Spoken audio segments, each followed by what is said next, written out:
This Zoom conference called by Ethiopian Forum starts now.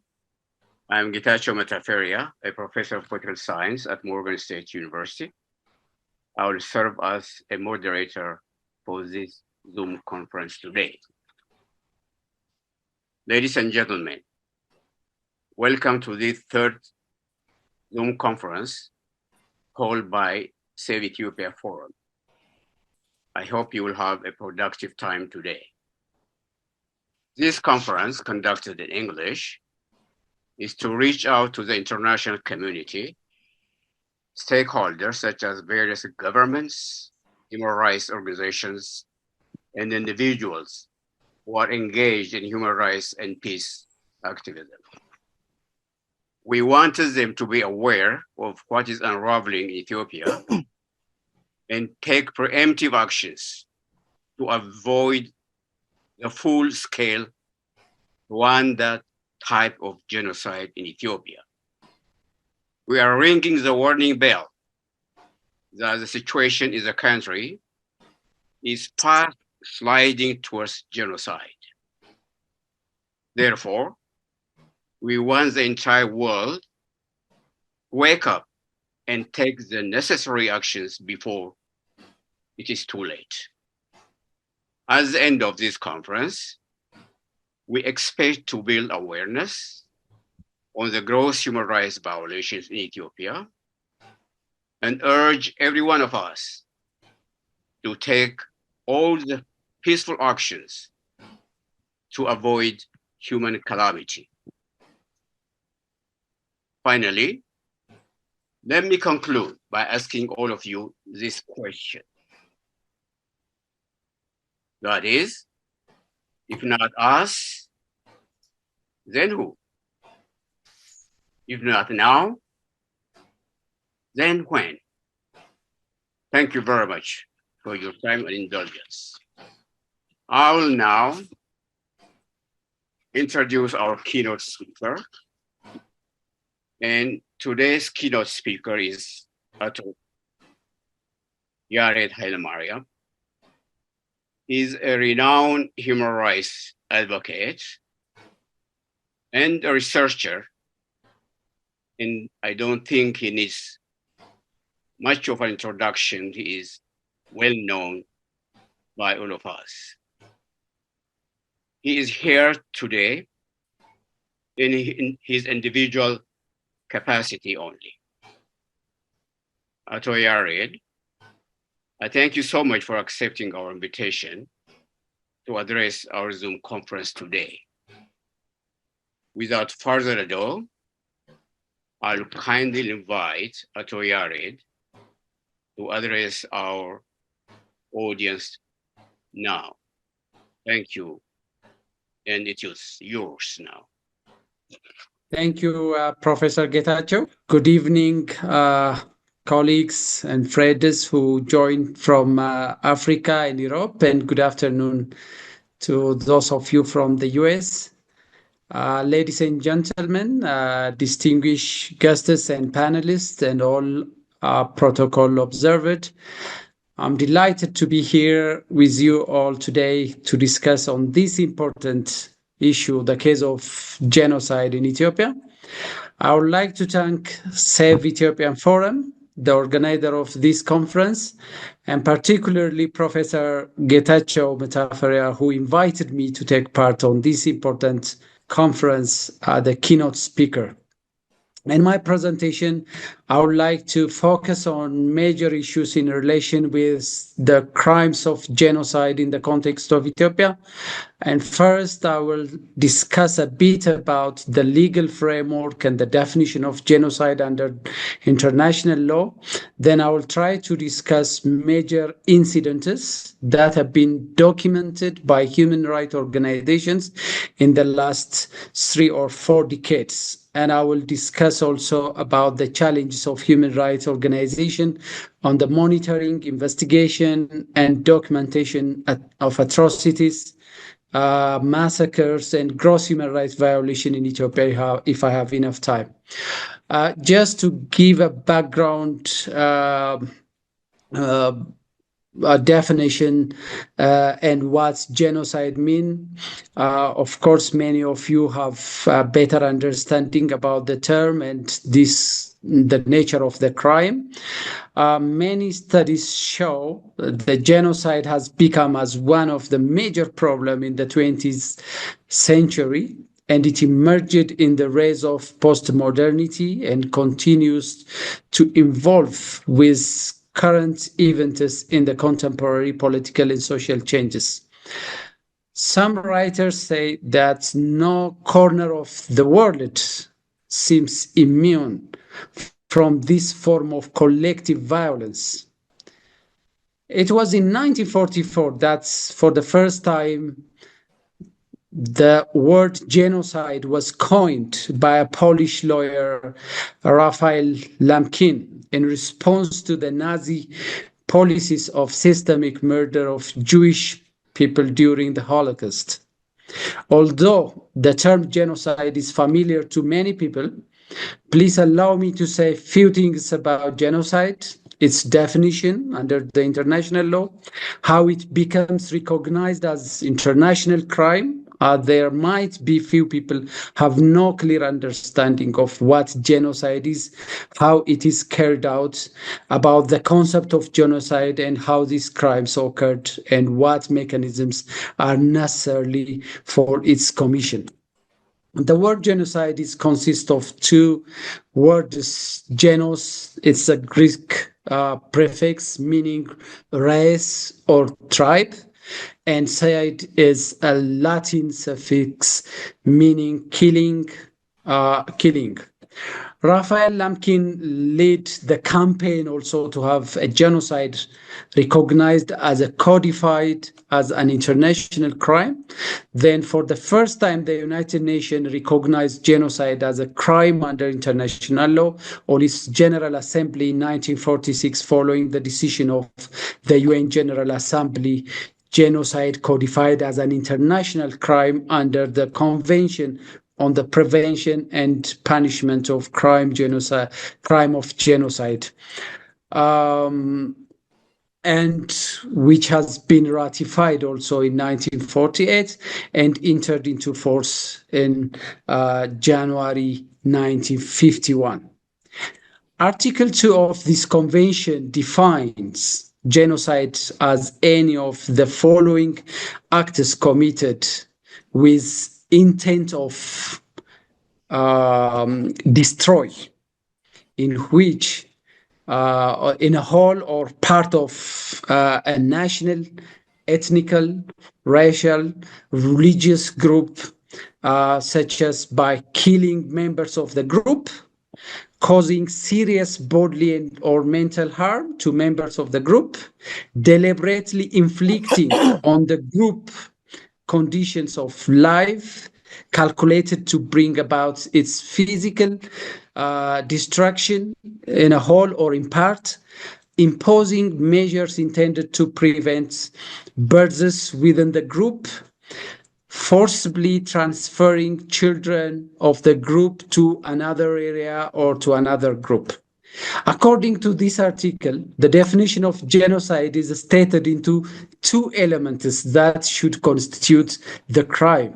The first element is the intention or the mental element that says intent to destroy in a whole or in part a national, ethnical, or racial or religious group as such. In another word, it is dissemination and spread of ideology of hatred, rejection, segregation, division, and violence. The second element is the physical element, which I already mentioned under Article 2.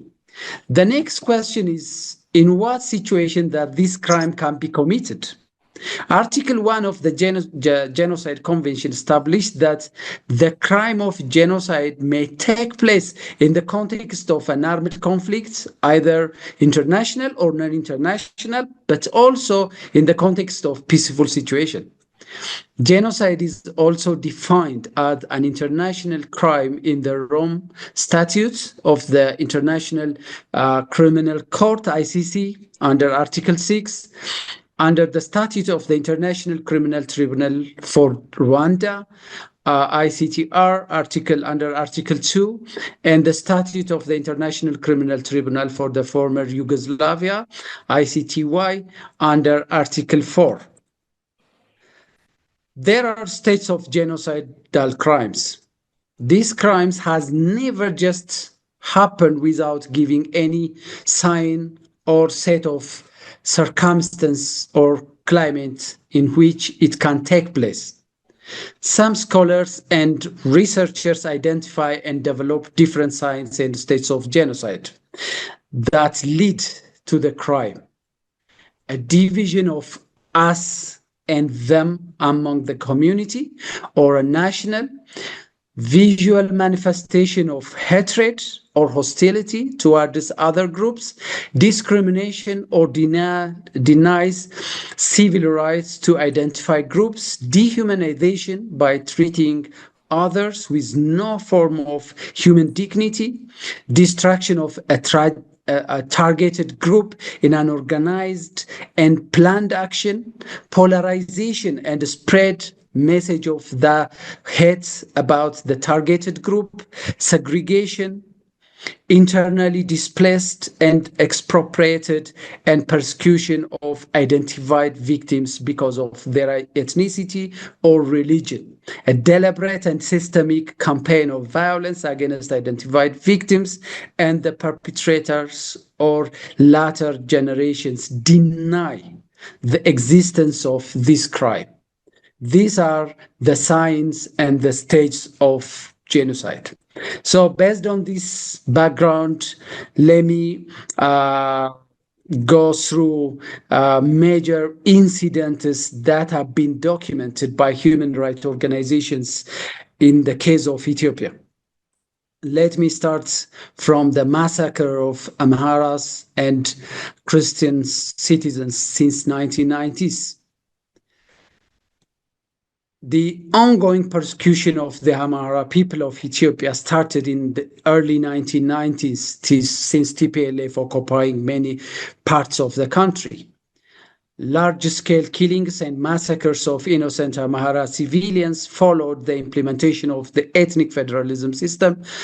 Various ethno-militant groups, including OLF, TPLF, and other armed groups from Benishangul Gumuz, were involved as an active perpetrator of large-scale killings and grave human rights abuses against the Amhara people. The first mass killing of the Amhara people started in 1990 in the Asosa zone of the Benishangul Gumuz. And then it's followed the killings of more than 150 people in April 1992 in Badano town in eastern Ethiopia by the OLF military militias who controlled the area at the time. It was reported also by the government at the moment. It is reported that after killing them, they threw the bodies over a cliff and into a ravine. At the moment, this massacre was also reported by the government, as I said. It was also reported by the rights groups, including the Ethiopian Human Rights Council, ERCO, that the OLF group were throwing Amhara and Christian citizens off from a mountain cliff alive in towns of Badano and Belange. In Arisi, region of southern Ethiopia, it is a graphic account of a horrendous ethnic-based genocide directed against minority Amharas and Christians living in these areas. In the 6th district located in Arbagugu sub-province, of Arisi administrative regions, thousands of homes have been razed and burned down into ash. Thousands of human lives have been perished. Property worth millions of birr has been destroyed. Human beings have been slaughtered like animals. From June 9 till 13, 1991, OLF members opened fire and killed dozens of Amhara and Christian civilians in the town of Debrasalam, Gololcha district in Oromia region. Similar atrocities and killings took place in different parts of Arisi. The armed group members burned and destroyed more than 10 villages by fire, and as a result, more than 10,000 inhabitants were forced to internally displaced. In October and November 1991, the OLF armed group attacked many districts in Arisi and the neighborhood administrative regions of Hararghe. They burned many houses and villages using bomb and launchers and targeting Amhara and Christian populations living in the area. Many atrocities were documented in the streets of Arbagugu. More than 1,000 houses were burned and many have been killed. The Eastern Werlega massacre, which have been occurred for several times, the first incident happened in September 2000 in different districts, including Serendeno, Abedengero, Gidakiramo, and other areas. And again, from 18 to 20 August 2021, the same atrocity happened and more than 200 Amhara civilians were killed by the OLF and more than 10,000 were intentionally displaced. On 18th June 2022, massacres were also perpetrated against Amhara civilians and massacred in Gimbi, county of the Oromo region in Ethiopia. Statistics vary between several hundreds and 1,500. Since 1990s, many atrocities and massacres were documented and reported in most parts of Oromia region, particularly in Wallagga, Hararghe, and Arisi. The violence and human rights violations following the popular musician's Hachalu Hundessa assassination is also another incident of attacks during the unrest and overall commission of the crime by individuals and groups who directly took part in it constitutes the element of crime against humanity.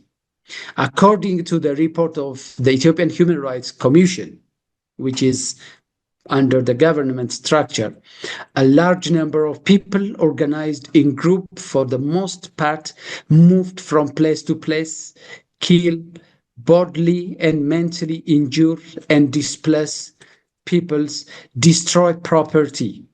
The conduct was committed as part of a widespread and systemic attack against civilian population that extended to at least 40 different localities and over 3 days from the early hours of June 13th to July 2nd, 2020. Some targets in the attack were selected on the basis of ethnicity and religious identity. The Commission confirmed that other civilians also were attacked with intent regardless of their religious and ethnic affiliation. The Tole Kabelis massacre in Oromia region is one of the recent shocking incidents happened on 18th June 2022. According to Amnesty International and other rights organizations, report more than 400 were killed and scores injured in an attack. In an attack unfolded. Witnesses said OLA forces surrounded villages in the locality before gunshots signaled the start of the attack. Most of those who had stayed behind in the village were mothers and children who were unable to flee the attack. The second case that I would like to mention here is the Gambella massacre in 2003. The December 2013-2003 massacre in Gambella against Anuak population. According to ERCO, the Ethiopian Human Rights Council, and Human Rights Watch report, on the morning of Saturday, December 13, 2003, a car carrying several employees of the federal government's administration of refugee and return affairs, a driver and a police escort, was ambushed some 13 kilometers outside Gambella town. All 8 of the car's occupants were killed in the attack, and their bodies were badly mutilated. This attack was the immediate spark for the massacre that began later the day. Between noon and 1 o'clock, some witnesses reported that they heard what sounded like a large crowd shouting and cheering, along with bursts of gunfire emanating from somewhere near the police station. Within several minutes of this commission, groups of Highlanders, they call them Highlanders, civilians, armed with machetes, axes, sticks, and iron bars, and accompanied by armed and uniformed Ethiopian National Defense Force, descended upon several Anuak neighborhoods. These groups varied in size from roughly 5 to 30. Witnesses with whom the rights groups spoke cite the groups of soldiers and Highlanders moved to the village and from house to house and selecting Anuak men. The Ethiopian National Defense Force soldiers raped several Anuak women during the massacre. One woman whose house was invaded by a group of 10 soldiers and Highlander civilians described what happens to her family. Let me stop here. You can read it from the Human Rights Report. But hundreds of Anuak civilians fled into the bush on December 13 to escape the massacre. Some returned that evening only to be forced to flee again a second time when the violence erupted again the next morning. In total, more than 400 Anuaks were killed. The massacre of the Ogaden massacre, which is my third case. Tens of thousands of ethnic Somali civilians living in eastern Ethiopia and Somalia regional states are experiencing similar and serious massacre, human rights abuses, and looming humanitarian crisis in the context of a little-known conflict between the Ethiopian government and an Ethiopian Somali rebel movement. According to Human Rights Watch and Amnesty International reporters, since mid-2007, thousands of people have been fled and killed, some of them were seeking refuge in neighboring Somalia. And more than 20,000 have fled to Somalia and other parts of Ethiopia and are suffering from torture and malnutrition. As human rights organizations discovered, there have been the most systematic, brutal ethnic cleansing a government army involved is unfolded in the eastern part of Ethiopia in Ogaden. The Ethiopian military campaign of forced relocation and destruction of villages reduced in early 2008 compared to its peak in mid-27. But other abuses, including arbitrary detention, torture, and mistreatment in the detention are continued. My fourth case is the Axum massacre, November 2020. The Eritrean armed force massacred scores of civilians, including children, at the young as 13 in the historic town of Axum in Tigray region in November 2020. According to the rights organization, on November 19, Ethiopian and Eritrean forces indiscriminately shelled Axum, killing and wounding civilians. For a week after taking control of the town, the forces shot civilians and pillaged and destroyed property, including healthcare facilities. After Tigray militia and Axum resident attacked Eritrean forces on November 28, Eritrean forces, in apparent retaliation, fatally shot and summarily executed several hundred residents, mostly men and boys, over a 24-hour period. In this report, Human Rights Watch stated the testimony of survivors who described the horror of Eritrean soldiers moving through the town, going house to house, searching for young men and boys and executing them. My fifth and maybe the last case is the Mai-Kadra massacre. The Mai-Kadra massacre cost the life of at least 600 civilians who were killed in an ethnically driven massacre on November 9, 2020, just after the breakout of the recent war in northern part of Ethiopia, mainly in Tigray.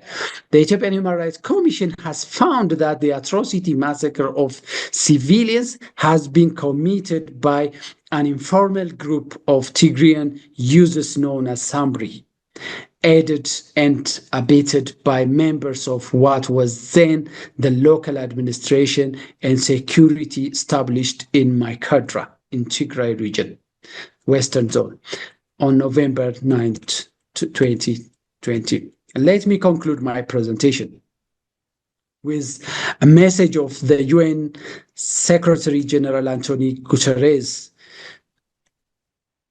He said that the past is quoted, the past is a vital step towards rebuilding trust. And that reconciliation means rejecting denial of genocide and war crimes and of any effort to glorify convicted war criminals. It also means recognize the suffering of all victims and survivors. Therefore, all cases of atrocities that I mentioned above and the rest, which I didn't include it in my presentation, massacred happened in the last 3-4 decades in Ethiopia, should get sufficient attention, both from Ethiopians and also the international community. These cases of atrocities, most of the massacres occurred on the basis of ethnicity and religion, should be well investigated and properly documented to make those perpetrators accountable for the crimes they committed against innocent fellow Ethiopian citizens. Accountability and reparation for atrocity crimes is very important, not only to obtain justice for the victim and rebuild public trust in justice and security institutions, but also to prevent future crimes. I thank you very much. Yared, thank you very much indeed. You walked us through a history of genocide, how this word came about during World War II. You mentioned Raphael Lemkin, and then you walked us through these incidences of human rights and told us the current situation that is unraveling in Ethiopia. You rightly mentioned this dichotomous situation that was created between them and us that has been one of the root causes of genocide in Ethiopia. You also gave us major examples of situations of genocide that took place in Asosa, in Badeno, in Gambella, in Axum, again in Tigray, the Mai-Kadra situation. And that is a very important messages you told us. And again, the major culprit from your speech is the ethnicization of politics, which is a primordial situation, not like what you said, modernity, modern politics. This is an archaic politics that has become a force or an instrument of genocide in Ethiopia. Thank you very much indeed. God bless you and have a pleasant day, sir. Ladies and gentlemen, I will now introduce you our co-moderator, Wezero Wasi Tasfa. And Wasi Tasfa has a very illustrious history and background. She's a member of the American Ethiopian Public Affairs Committee, APAC, and co-chair of APAC, Public Policy Committee. She is a resident of Los Angeles. In her professional life, she is a prominent figure in early childhood education and advocacy. Wasi serves as executive director of Head Start, a federally funded program at Pacific Climate. Wasi, good luck in that when we look into the current political situation in the United States. Looks like the axe is going to fall on your organization. Without further ado, let me give the forum to Wasi. Wezero Wasan, welcome, and the floor is yours. Thank you very much, and thank you for this introduction. And also thank you, Save Ethiopia Forum, for inviting me. And I have been asked to make a short comment on the case of Burtukan Temasgen. And I really thank you for that. I would like to start by saying from the get-go, because there's so much controversy right now, did it happen, didn't it happen? Is she lying? Are they making it, is it fiction or what's happening? So I'm just going to go ahead and say that I personally believe her story and not the compounded, unprofessional, contradictory fiction imposed on us and to discredit her by the Abiy regime. So Burtukan's experience is not just hers. It's not isolated. It is the story of thousands of Amhara women and children for the last 30 years. Her story is the story of rape being used as a weapon of genocide against the Amhara people. By the way, under the UN Charter, one of the tools of genocide is rape. And also, our keynote speaker talked about genocide in Ethiopia starting since in the 90s. And it's, over 30 years of genocide happening on the Amhara people makes the Amhara genocide probably the longest genocide in the history of mankind. I mean, Hitler's Germany was about 10 years, give and take. The Armenian genocide was about a year and a half. But what's happening to the Amhara people has been happening for the last 30 years. It was done in Walqait by the Wayani, and now by Shenne and the Ethiopian Defense Forces on Amhara women and children, and sometimes even men, everywhere in Oromia. Burtukan's story is a reminder of the abduction of the 17 Amhara female students from Dambidolo University 5 years ago. These girls were abducted and never heard from again, despite desperate pleas from their families, friends, and the international human rights community. This atrocious act was ignored and undermined and hidden away by the Abiy administration. I think it took them all of 3 months, fading from public memory, until Burtukan came forward to share her horrific experience after her disappearance of rape and torture at the hands of her captors. It brought back to mind, where are those girls? What happened to those 17? And then the others that have been disappeared from the cities that we don't see or hear of. And some of the stories nobody talks about. However, now the Abiy administration found it necessary to squash her story, and mobilize every available resource in his arsenal to discredit her. The same government that showed indifference when young girls were taken now scrambles to silence one lone survivor's voice.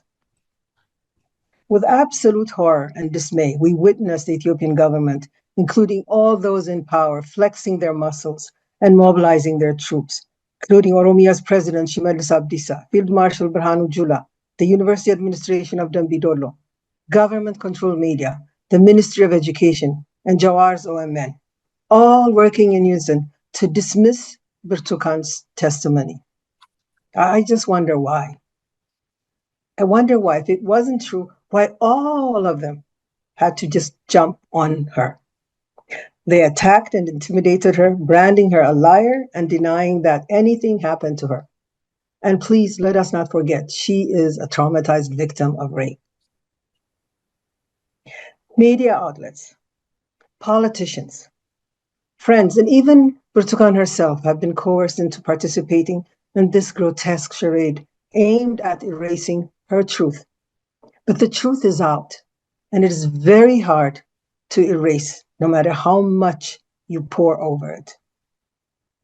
Under normal circumstances, such absurdity would be laughable because it is so contradictory in of itself and does not get its story straight and is bad journalism and propaganda. But we live in a grim reality, one where Amhara lives hold no value, where a government-sanctioned genocide is unfolding. Again, it would have been absurd if we were all witnesses to the grim, if we were all not witnesses to the grim reality of Ethiopia today, if kidnappings and disappearances of politicians, journalists, intellectuals were not so commonplace. It would have all been absurd if rapists were not walking free with complete impunity. We therefore must not be deceived. We must ask ourselves, why are we even questioning this? Who is telling us what is right and what is wrong? Why are we going to be deceived by this orchestrated campaign to discredit her? More importantly, we must not lose sight of the bigger picture, the grand, systematically carrying out of ethnic cleansing, the ethno-fascist genocidal regime of Abiy, the bigger picture. Therefore, whether or not they claim her story is fabricated is irrelevant. The truth is in the reality we all know. It's not about Birtukan. It's about Amhara civilians being kidnapped, slaughtered, raped, killed, while the world looks away. And I say again, rape being used as a weapon of genocide. I have personally interviewed victims of rape committed by the Sheni militia in Ataye. I have spoken with displaced Amhara women from Wallagga and Devra Birhan. I have met a young mother who was gang raped in front of her 3-year-old daughter and her 80-year-old father. No one is paying attention to their suffering. I have talked to a young woman under suicide watch who ostracized herself from her own community, not only because of the horror she endured, but because her screams were heard throughout her village. She said she would rather die than live with that shame. Sexual violence has become an epidemic in Ethiopia. It is within this brutal context, this culture, rampant impunity and fear, that Birtukan's testimony must be seen. In a nation where victims are terrified to speak, it must take a lot of courage to share the story. It is immeasurable. And now, as expected, the full force of Abiy Ahmed's repressive state has been unleashed against her. Let us not victimize her also with him. The EBS reporters who interviewed her have been imprisoned along with their families. Journalists are being prosecuted under Anti-Terrorism Act. OMN predictably cries that this is an orchestrated campaign to defile the Oromo people as they weaponize ethnicity to distort the truth and sow terror. This is the pot calling the kettle black. EBS, whose offices were taken over by the police, I think have been allowed their operations now. The Ethiopian government has escalated its assault against her, with the Ministry of Education issuing an official statement against her. I just wish her some kind of protection. I don't know, some godly protection, because I really wonder what's going to be the future for this young woman. This is the Ethiopian reality, a state that systematically silences victims, punishes those who dare to speak, and confuses those who might support the truth. Rutukan is not an isolated victim, again. No matter how much they present her issue as an isolated one, she's one of the few outliers who had the bravery to tell her story and come forward and be heard. And even if, for argument's sake, her story were fabricated, one question still remains glaringly unanswered. What happened to the 17 Amhara students who were abducted and never heard from? Where are they? To everyone here, mothers, fathers, uncles, and aunts, those students were our children. The victims of the genocide are our brothers and sisters. The raped and mutilated women are our daughters. The persecuted and executed men are our sons. What are we doing about it? Why are we allowing this to continue? And I would like to end with the words of Martin Luther King. He says, "Our lives begin to end the day we become silent about things that matter." Thank you. Thank you, Wasi. This is an excellent portrayal of the situation of this young lady, Bertukan. Ladies and gentlemen, we are not going to tell you that everything is fine and dandy. We're going to tell you things as they are. It's aching to tell somebody's agony, but try bear with us. We don't have to be idealist all the time. Of course, we have to be realist as well. Realism is the name of the game, and that's how we face the reality. Now, I'm going to give you some rundown about hostages in Ethiopia.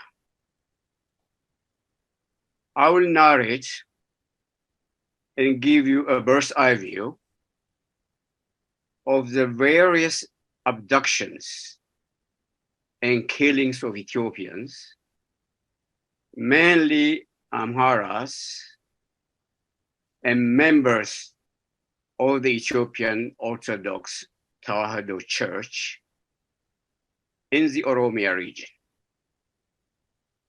This will also show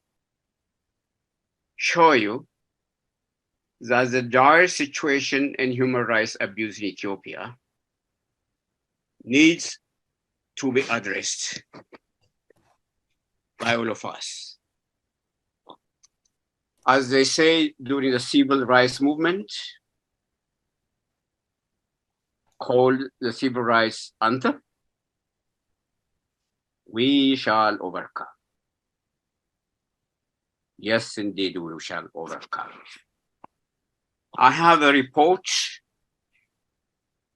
a long report, incidences of abductions, 25 of them.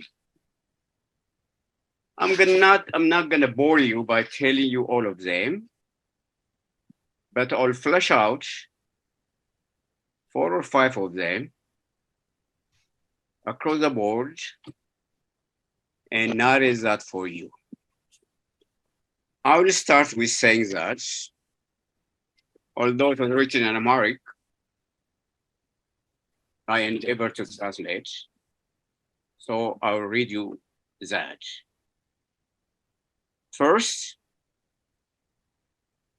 it was well known that the parents of the 8 abducted students of Dambidolo University by Onag armed groups on the 29th of November 2022 have been continuously, the parents have been continuously appealing and imploring the government of Prime Minister Abiy Ahmed to help them find their children, but to no avail and answers.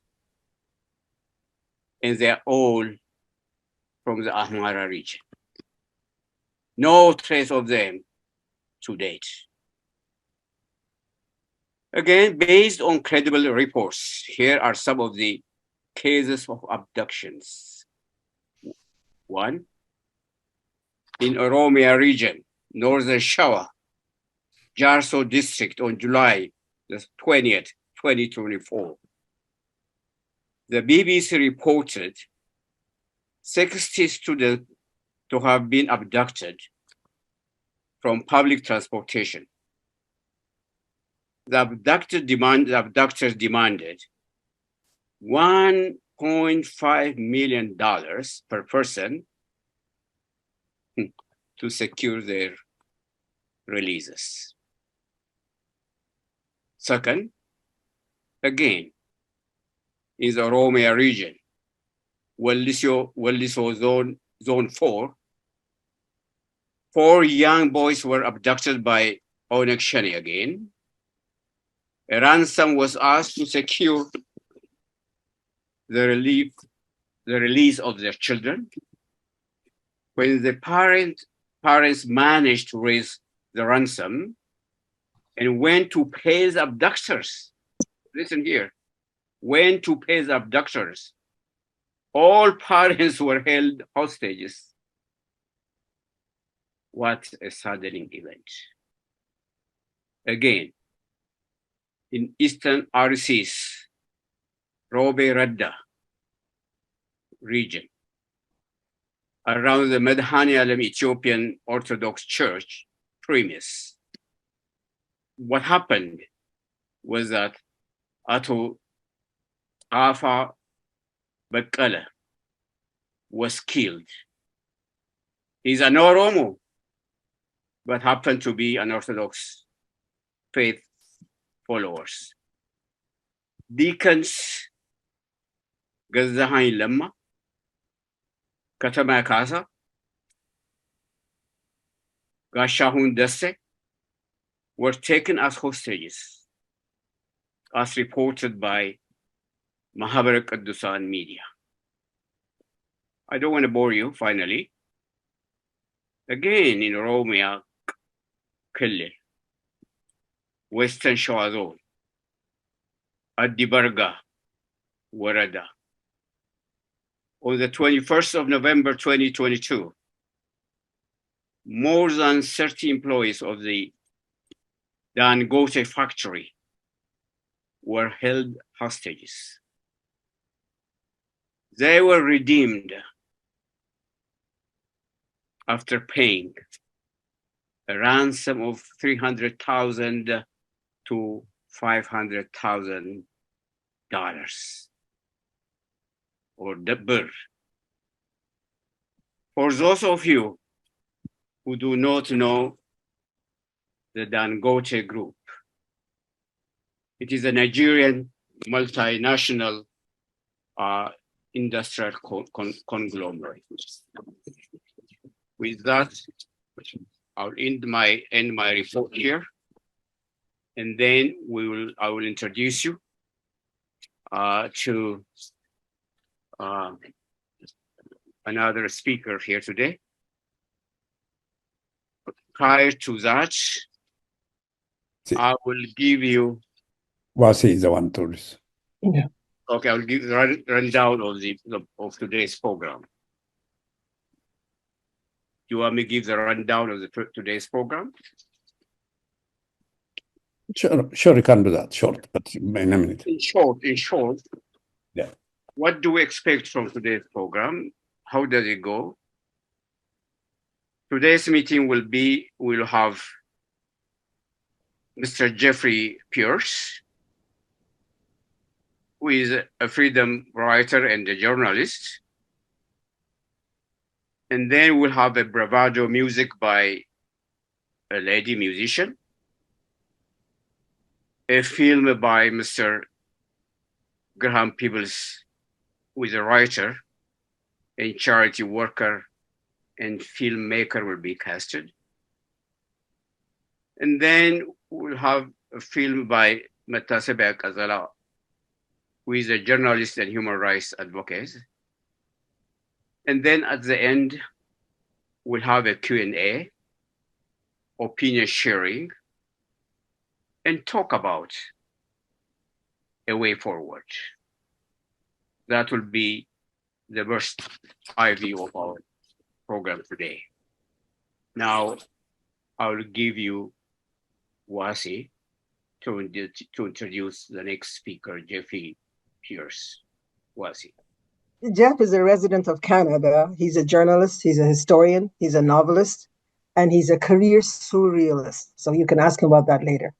He has authored many books and articles, including Prevail, which is a book on Ethiopia, and to me it reads like a novel. It's a book about the historic struggle of our ancestors against fascism. And for this, Jeff went to Ethiopia and did really research on the remaining heroes of Maicho. And then the other book that he's written on Africa is The Gifts of Africa, which is a book showing the world what Africa contributed to just civilization, to world civilization.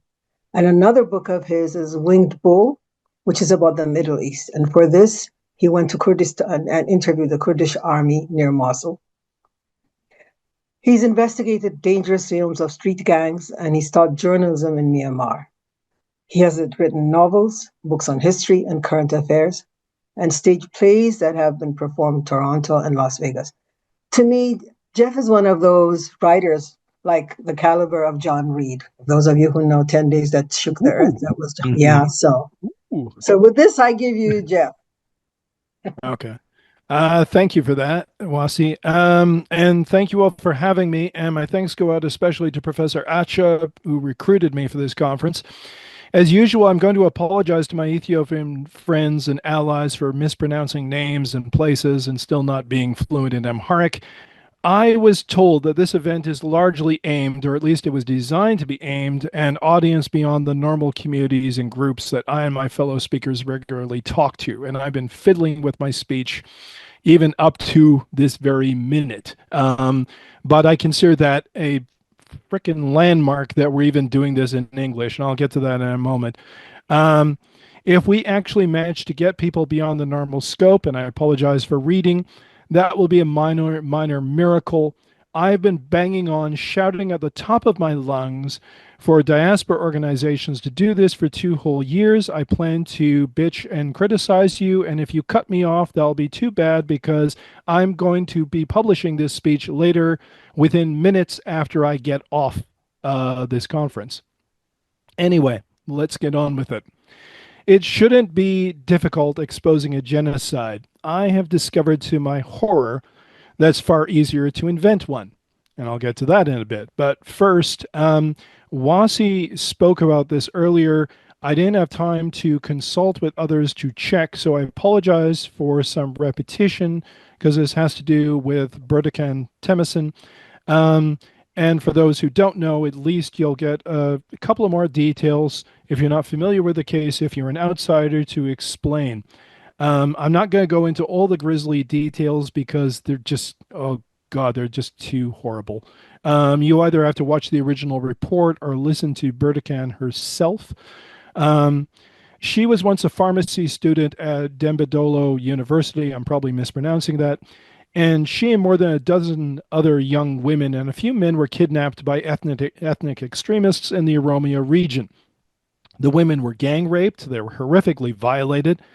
This, I understand, happened years ago, back in 2019, but what finally became of them hardly anyone knew, and their fates were soon eclipsed by the war between Ethiopian federal forces and the Tigray People's Liberation Front, the TPLF. I'm going to depart from my text and just say something important. Wasi says that there's an epidemic of sexual assault in Ethiopia. Well, to be honest, there's an epidemic of sexual assault everywhere. I have known rape victims and sexual assault victims since I was a journalism student in Winnipeg. And to important observations which are departing from my script. During the height of the TPLF war, there were relentless stories about rape, alleged rapes by ENDF and so forth. Not once, and you can go through my damn work, not once did I and some of my colleagues ever suggest that these women were liars. We had hard questions about some of these cases, but we were not so base or disgusting that we outright called victims liars. My God. Then the second thing too, which Wasi didn't touch on, but the thing is I can speak to from doing journalism, is a lot of this has to do with the way journalists cover rape and sexual assault anyway, and cover it in Africa. And just bear with me. I don't want to go over my time, but I'll make this very quick. I was there, and I won't name the journalist. I was there when a journalist for a certain network interviewed a rape victim, an Amhara rape victim. And he started to ask her questions to make her relive her trauma. And this is what reporters do. They want the victim to perform. And I put a stop to it. I said, stop. Just stop. You know, it's not because I'm a damn hero. It's because the woman is getting traumatized right in front of you. Don't do that. That's not necessary. So the thing is, let me return to my text. And the thing is, in a case about these people who were kidnapped and the women who were raped, I remember when that story of the kidnappings first broke. The Western media did a perfunctory job of coverage, and then they quickly moved on because they have the attention of a fruit fly. And I know this because I've worked off and on journalism for decades. Britacan finally got to tell her story on Ethiopia's EBS network, as Wasi referred to, and it's harrowing. And she cried on camera, and she was comforted by one of the presenters. And I think this was a moment that's one of the greatest displays of compassion I've ever seen in my life. North American television, Ethiopian television, it doesn't matter. This was incredible. And then in one of the most contemptible displays I've ever seen in my life, the Abiy government did exactly what Wasi referred to. They bullied the EBS network into retracting the story, denouncing the victim, and just for good measure, it arrested those journalists who interviewed her. And I heard she's now being detained. So it's not enough of a nightmare what this young woman went through. She has to be subjected to ridicule and libel and imprisonment all over again. Now, here's the kicker. There are no Western stories. Yeah. There is no BBC, there is no Guardian, there is no Reuters. Associated Press doesn't care. And I know why. For a few years now, I have looked at ongoing crises in Ethiopia from all angles, and there is no escaping the simple fact that's racism. Time and again, white people say, oh, that's an oversimplification. That's surely more complicated than that. No, it isn't. They like it to be so because it's preferable than the very obvious conclusion. They'd be left off the hook. Well, we can't be left off the hook. None of us are in charge of the media, but time and again, the examples are readily available that if we make a loud enough noise, we can get the media to change its priorities. Only too often, we don't. And I mean the white people here. The blunt truth is that Western media only spares so much attention to Africa, and their methods are outdated practices that go back to the 1960s. Most major news operations are not there to cover the perspectives of Africans, but to give their point of view. They show up to interpret Africa for white people back in London and Washington and Geneva. It's a ridiculously archaic approach to news gathering in an age where the people you cover can actually go online and see what you're saying about them. And these correspondents still write as if Africans can't possibly be paying attention. Moreover, the news organizations are often parroting the geopolitical interests of the U.S. State Department or the UK's Foreign Office or what the UN thinks. Most of the time, foreign reporters hardly leave the safety and comfort of their apartments in a capital like Addis Ababa, unless they have to, which is why you see them so often quote Amnesty International and Human Rights Watch. They're only a phone call away, always available. But Amnesty and HRW are parasites. I don't give a damn if one of them is at this conference today. They're not there for the Africans either. They're in the business of keeping the pot boiling and raising funds from big donors. Without conflict, there's no money coming in. International Crisis Group, which relies on multiple countries and foundations for its funding, doesn't get money from Africa either, and yet they infiltrate African countries like intelligence agents and are constantly on the news giving their perspectives on Africa. Now, what does this have to do with what we're talking about? A lot, actually. Because before the very first shots were even fired by the TPLF when it attacked Ethiopia's Northern Command in late 2020, social media posts went out declaring Tigray genocide. But there was no genocide.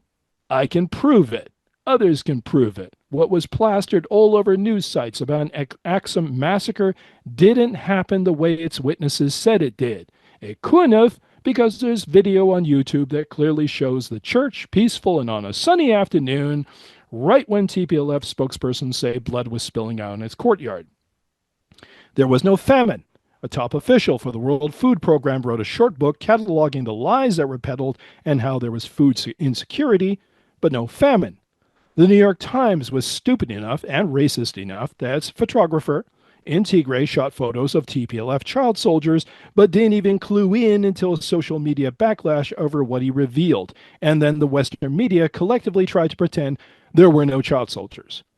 A correspondent for The Economist, Tom Gardner, went out of his way to try to smear a respected academic, and then essentially whined like a little girl when he got caught and kicked out of Ethiopia. He claimed it was a coordinated campaign. There was no coordinated campaign. I was the one who got him kicked out because I exposed what he did online in an article, and the Ethiopian government took notice and now had the justification to give him the boot. The point is, the Western media settled on its chosen victim. With breathtaking arrogance and cynicism, it usually decides in Africa there can be only one victim at a time. Oh, forget nuance for these simpletons at home in Manchester or Chicago or Winnipeg. They can't handle the fine details. Plus, to say out loud, oh God, we got it wrong. Can't have that. And while a couple of so-called veteran reporters have had to grudgingly acknowledge what is happening to the Amhara lately, all this still works for them because the overall message is that Africa is hopeless. The Africans can't get along. See how the Africans can't get on without us? What has been effective so far is to wait out the situation. Don't pay attention to those folks dying over there at all. This was a tactic of Western news organizations over Israel's appalling slaughter of Palestinians until it became so obvious that they had to adjust their methods. But only so far. A high-profile BBC reporter quit in protest after these games of X number of people were killed in airstrikes, conveniently leaving out who was doing the bombing, that sort of thing. But it took decades for Palestinians to learn how to handle the media properly and how to build a grassroots infrastructure of activism among students, American liberals, and sympathetic Jews in the U.S. and Israelis. And even with that, 50,000 Palestinians have been murdered. How many Amhara will be lost? Because frankly, something blocked into the audio. Can you still hear me? Yes. Good.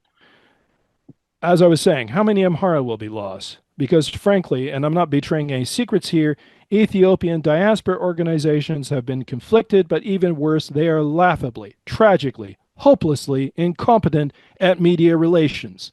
Their leadership doesn't listen, and I know this because when I make these accusations at various conferences, about 2 hours later, important people come up to me and they go, "Oh, thank you for saying what I've been saying all along." But nothing changes. I tell people, like it or not, you need to translate everything into English so that outside people can understand. For better or worse, English is the lingua franca of international media, and you need to put your message in English. Nothing changes. I asked days ago for a full translation of the EBS retraction. I still don't have one. This conference is amazing because it's in English. Most of the things I go to, yes, I understand you want to speak in your own language, but when you were trying to get other people on board, they're just going to feel lost if you keep speaking in Amharic. We can talk about Amhara victims here, the numbers, and I've written several articles on how Western media also distorts Ethiopia history, trying to portray Amhara people as if they were once the powerful elite in the land. And so basically it's, oh, they had it coming.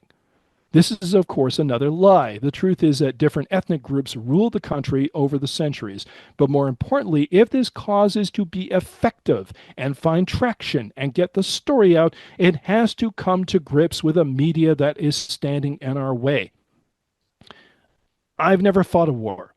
I've never seen a battle, but I've seen the aftermath of war. I've seen great seas of people, internally displaced persons, lose their dignity and have to sleep on mattresses dumped on the ground in makeshift shelters. I've seen Afar driven from their homes and stuck in the useless tents of the UN. They're boiling in the heat in the day and leave them to freeze at night. Their own felt huts, structures are a hell of a lot better. I've seen the people of Lalibela and Dessie stare with stoical resignation at their government offices, their hotels, their universities, their museums, their mosques and churches all vandalized, looted, desecrated by the TPLF. I've heard the stories of Amhara refugees who had to flee homicidal zealots who follow what's called Oromia, a toxic ideology that thinks Oromo are somehow Ethiopia's master race. And it's a libel on genuinely innocent, sincere, law-abiding, decent Oromo. I went to Mai-Kadra myself to report there on the massacre committed by the TPLF, and oh boy, was that a hell of an afternoon, and you can see that on a video on YouTube. But it is racism that drives the Western news coverage on conflict, but doesn't dare to explain what's really behind the conflict. It is racism. Somebody please mute their audio. It is racism that keeps in-depth stories and properly investigated material from finding a wider audience. It's the racism that decides we will tell you how to value African lives.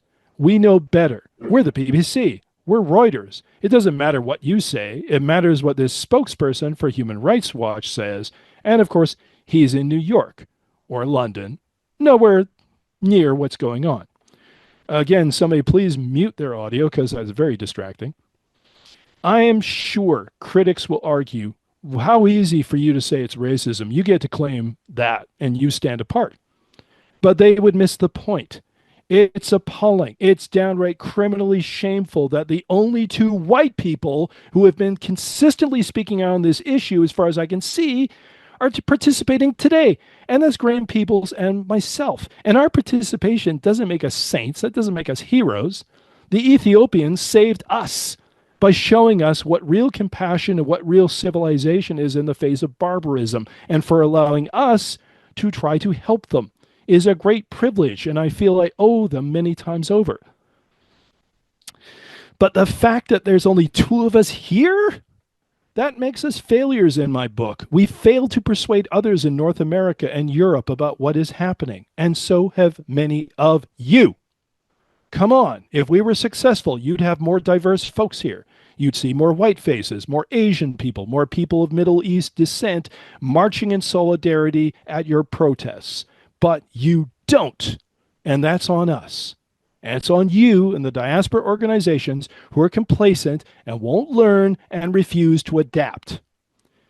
I will concede the challenge is great. We are living in a cynical age, one in which we have this ludicrous term, compassion fatigue, which is another way of saying you stop giving a damn.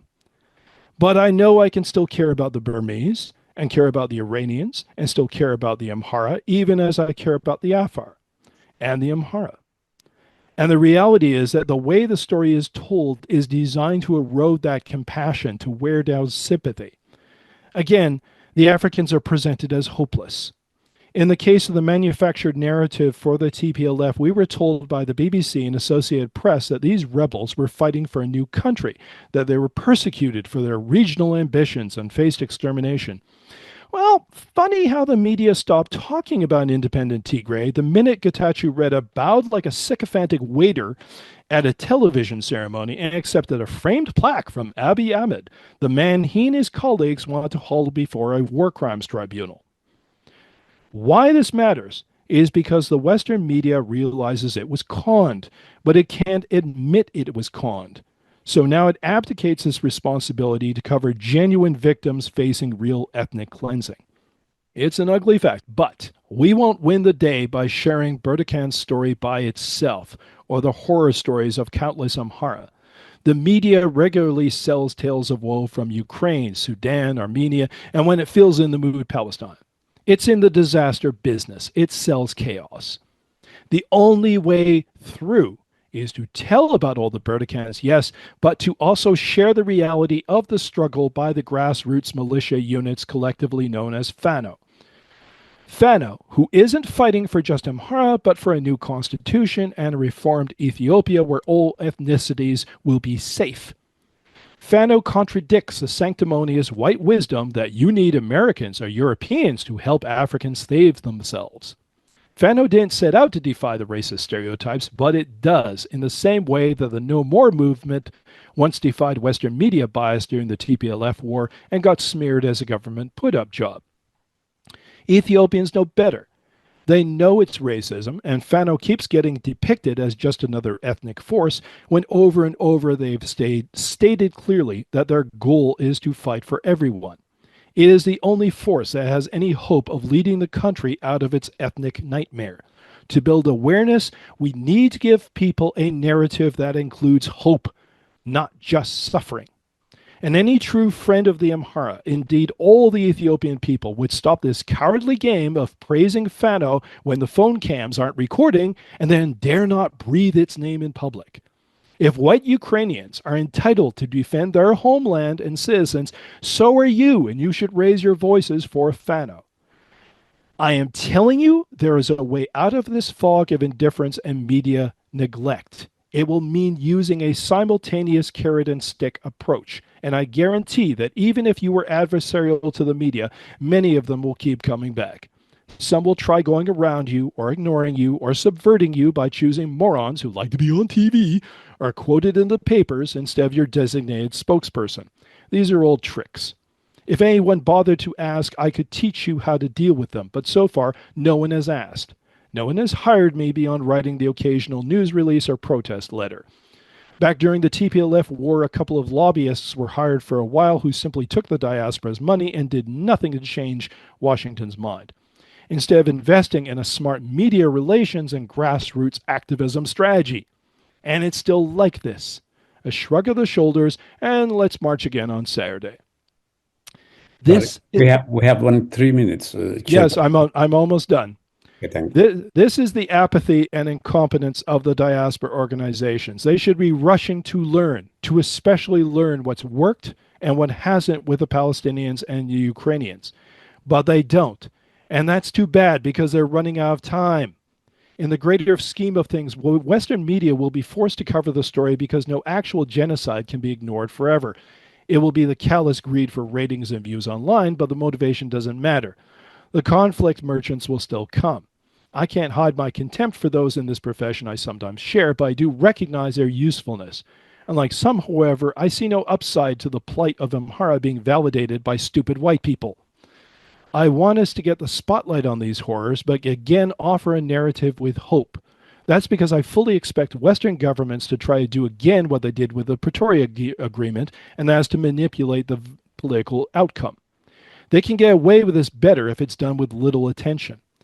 That is unacceptable to me, and it should be unacceptable to every person in Gondar, Harar, Dessie, Lalibela, Makela, Washington, London, Toronto. It's not enough to say this is genocide, it's barbarism. We have to reject the racism that helped create the conditions for it. We have to reject the neocolonialism that could perpetuate it. So in conclusion, if you are not Ethiopian and you are watching this, I am telling you there is a place for you to come and join and act in what should be one of the most important campaigns of conscience in the 21st century. If you're an Ethiopian listening to my words, we need you. We need you to stop doing stupid marches outside the White House that get no coverage, to stop thinking a post on X is enough work for the day, and for you to call up the leadership of your preferred organization and say, stop! It's time to quit doing the same pointless thing over and over again and adjust your thinking, adjust your tactics. Get smarter about the media and your activism. Go scold them. Go shame them into being smarter. You don't want to camp on the lawn of a university and get thrown out of school or even thrown out of the country. Yes, I certainly get it. But we all have to be smarter and think of something else besides a march in London or Toronto across the street from the U.S. consulate. Big deal. I'm almost done here. Earlier speakers referenced Martin Luther King and quoted, "We shall overcome." Well, the titans of the American civil rights movement took risks. You don't have to take stupid risks, but at least expand your thinking. You need smart, insightful communication strategy. You don't want to hire me for the job? Fine. Hire a person equally or better qualified, but hire someone who knows what the hell they're doing in terms of international media relations. Give them a proper, fat, full-time salary for at least 6 months so you get what you pay for, and even more importantly, a generous and healthy budget to operate, which includes travel expenses, and a full-time assistant who is fluent in Amharic. Think that's too steep? Well, let me ask you, what dollar value do you want to put on the lives of your friends, your family members, and your fellow citizens of your homeland? 6 months of actual committed effort could turn things around. Please get it done. Amhara are dying. They're being hunted and jailed. The very least we owe them is intellectual courage and tireless ingenuity. For the love of Christ or Allah or whoever you choose to worship, people are going to prison right now back in Addis because of a TV broadcast. They are being raped in villages in Oromia. They die and suffer in the darkness of global apathy. So you are damn right. We need to do better. Thank you for having me here. That's it. May I interfere and say thank you for what you have done? Even though I recruited, I am now delighted that you are here. We have listened and we needed to listen, and we will have more of this. I must say, Dr. Aklog, you would be delighted that this situation is well done. Thank you, Jeff. Thank you very much, Jeff. Bye. Thank you. Thank you, Jeff. You really give us food for thought, but also we've said that, we've known that, but we're not doing it. I don't know what it is, what can bring us further, but I hope your awakening speech right now will help us change our ways. And also what's happening in America right now, all those marches that we used to do in Amharic with Ethiopian flags right now may not be what Washington wants to see, even if we do these demonstrations and all that. So English is very, very important in every way. Graham Peebles is an independent writer and charity worker. His essays are widely published in leading alternative media outlets throughout the world. Formerly a photographer, and the artist he set up, the Create Trust in 2005, and has run education programs in India, Ethiopia, where he lived for 2 years, Sri Lanka, and Palestine. He has made 2 short documents about Ethiopia. Most recently, the award-winning film, We Are Still Breathing, Amhara Genocide in Ethiopia. What a person to present. Graham, take it over. Thank you so much. And thank you all. Thank you for inviting me to take part. It's a privilege. And I hope the day has gone well so far. I'd like, before we show the film, perhaps if I can just talk a little bit about how it came about, and some of my experiences when I went to Ethiopia. It's 2 years now. I keep thinking that it was actually last year, but in fact it was 2 years almost to the day. It was March 2023 when I had written a few articles about the violence that Amhara people living in Oromia were being subjected to. And I contacted AAA, Amhara organization Amhara Association in America. And we sort of floated the idea of perhaps I could, if there was any interest, if I could go there and meet people and perhaps record their stories. And then we talked about making a short documentary. And AAA were amazing. They responded immediately and were very enthusiastic and positive about the idea. And then we had months of discussions and trying to make arrangements, how it was going to work, the practicalities of it, and so on.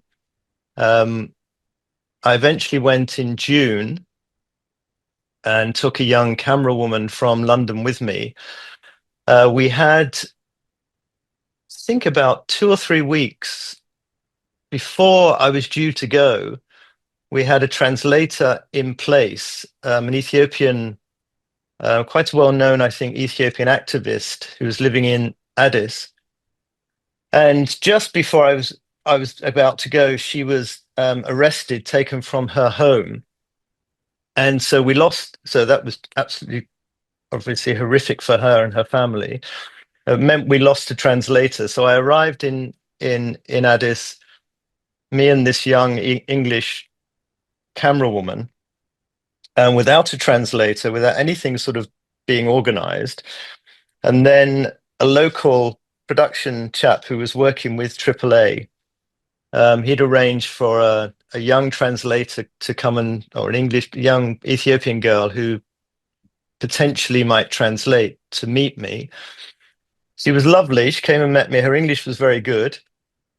And then the day that we were leaving Addis to go to the town where we were going to be filming, she didn't come. She didn't turn up because her parents were frightened for her, and they wouldn't let her go. So we ended up traveling without anything in place, and it was only because of the unbelievable work of an Ethiopian activist in the area who incredibly organized everything and found translators and arranged for us to have access to a particular internal displacement camp, that we were able to go ahead with the work at all. And then we spent 4 days, sort of 4.5 days,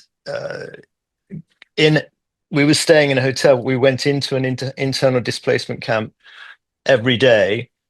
And we conducted a series of interviews, which we filmed with Amhara civilians who had been displaced from the Oromia region, and recorded their stories. Now, it's not really, it was the internal displacement camps. They're not the same as refugee camps because they're not set up in the same way, but I've worked in quite a few refugee camps. And they all have a similar sort of smell, and it was huge numbers of people in very confined spaces. Lots of the people there were living in these like sort of Amazon type warehouse buildings, metal structures with no windows. And the first day we went there, we went into one of these buildings, and the only light that then penetrates inside comes from the open door. So there's no other daylight, and there's no artificial light within these buildings. People have solar lamps if they're lucky. And then once one's eyes sort of adjusted to the darkness, and you could see all around just piles and piles and piles of stuff, people's belongings. And when we first went out, I thought it was a sort of storehouse. And then I could see that in between the stuff, there were people, sitting on blankets, on mattresses, next to other people, strangers that they didn't know. And so living in incredibly confined, restricted conditions, sort of open sewers in the camp, nothing to do. So lots of people, particularly men, hanging around with nothing to do. And when we were there were very heavy rainfall, and the ground became extremely, you couldn't walk on it. It was clay-like, so it was very difficult then to move around the camp. And so it was a very, very difficult environment for people to be living in. but a number of people were kind enough to come forward and tell us their stories. And those stories form the backbone of the film, which AAA have been showing, organizing private screenings throughout the US. There's been lots of screenings. And as a way of sort of trying to get the information out into the world about what's taking place within the country and specifically to the Amhara people themselves. So shall I try and show the film now? And then perhaps I'll hang around afterwards for 15, 20 minutes or whatever. And if there's any questions or if I can add anything to what's being said, then I'd gladly do so. Throughout the world, tribal nationalism has infiltrated mainstream politics and poisoned societies. ብዙ ሰዎች ገድለዋል። ከወንድሜ ልጅ ጋር በአንድ ቀን የገደሉት 13 ሰዎች ናቸው። መተው ከተማ መተው ሲያወሩ ገላው እንዳቃጠሉት ምናምን ፎቶ ላይ አንስተው ለራሳቸው ማለት ነው ከተማ እንትን ሲሉ ነበር። የወንድሜ ልጅ የ15 ዓመት ልጅ ነው።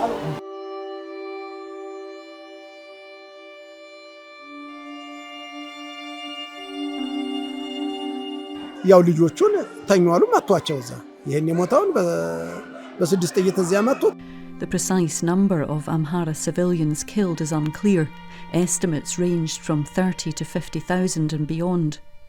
በካራ ምናምን እያረጉ የቀደዱ ሆዳቸውን ህፃናቶችን እያወጡ አስፋልት ላይ ይጣሏቸው።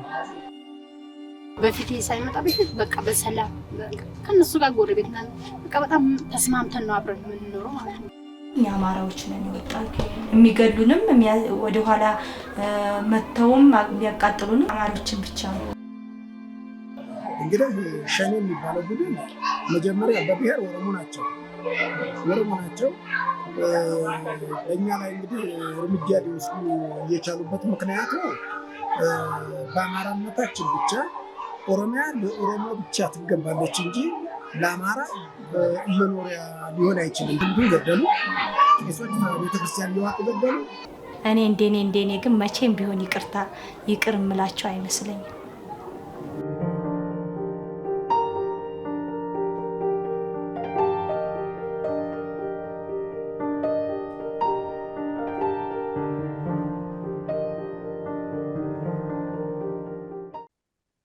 The boy, he was attacked by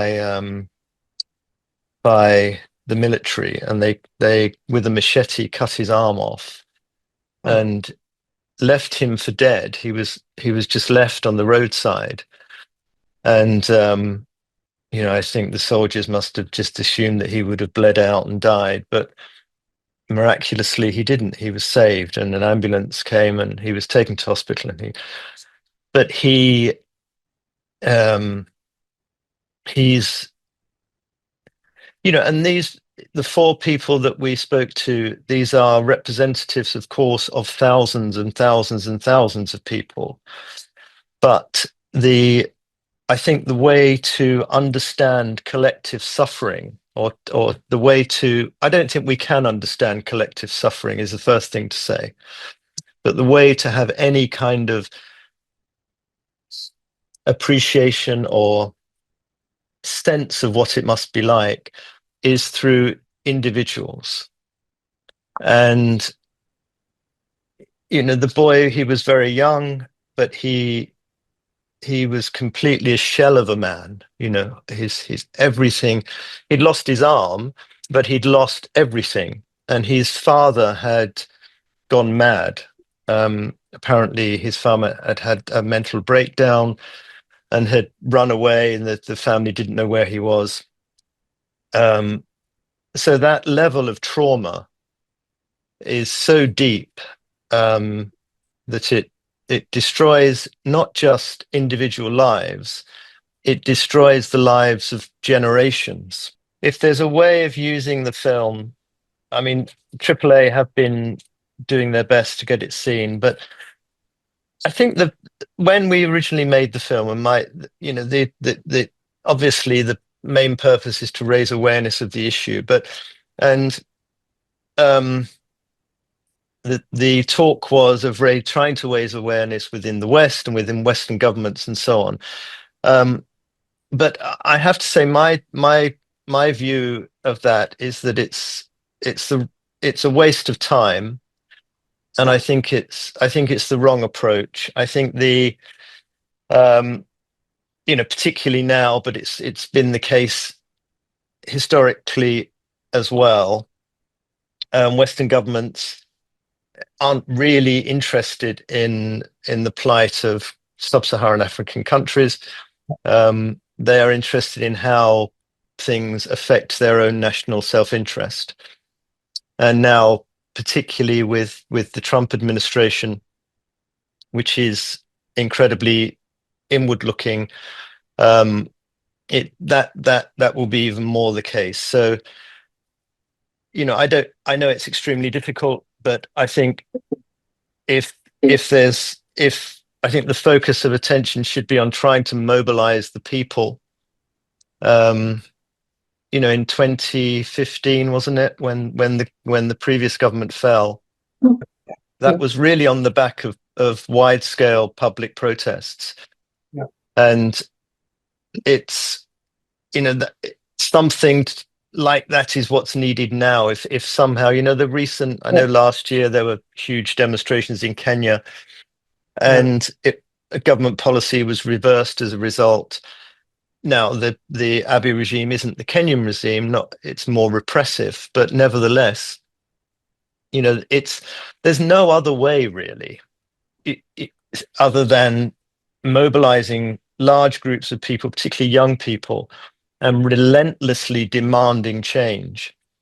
It's very difficult. People are frightened, and the measures to suppress that kind of uprising are very vicious and powerful. So, it makes it very, very difficult, I know. But gosh, that was very emotional, wasn't it?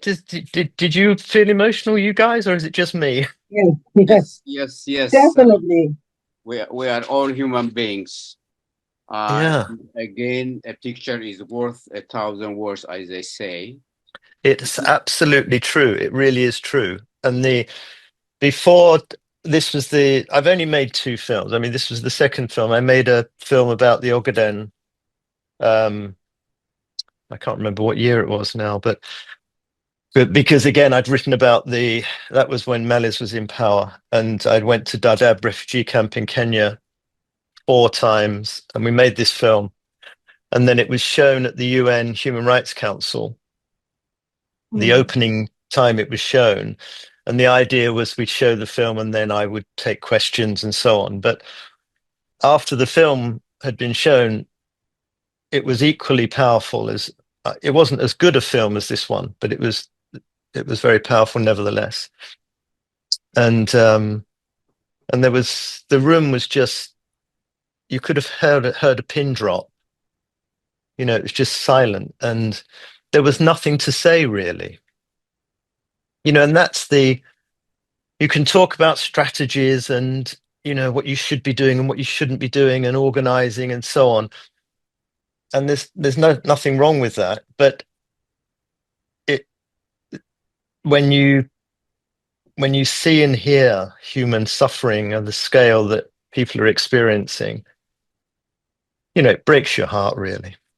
Yeah. It's all of us with a heavy heart. It's very depressing. Mr. Peebles, you said you don't want the film to be shared yet. No. So, it's because it's being organized. AAA are organizing these private screenings, and then it would be wrong of me to then let it be seen outside of that. I think once public screenings have taken place, then it will, at some point we'll put it on YouTube. But if there's, if you're organizing events, like this, or fundraising events or awareness raising events, then the film can absolutely be used for those things. That's the purpose of the film.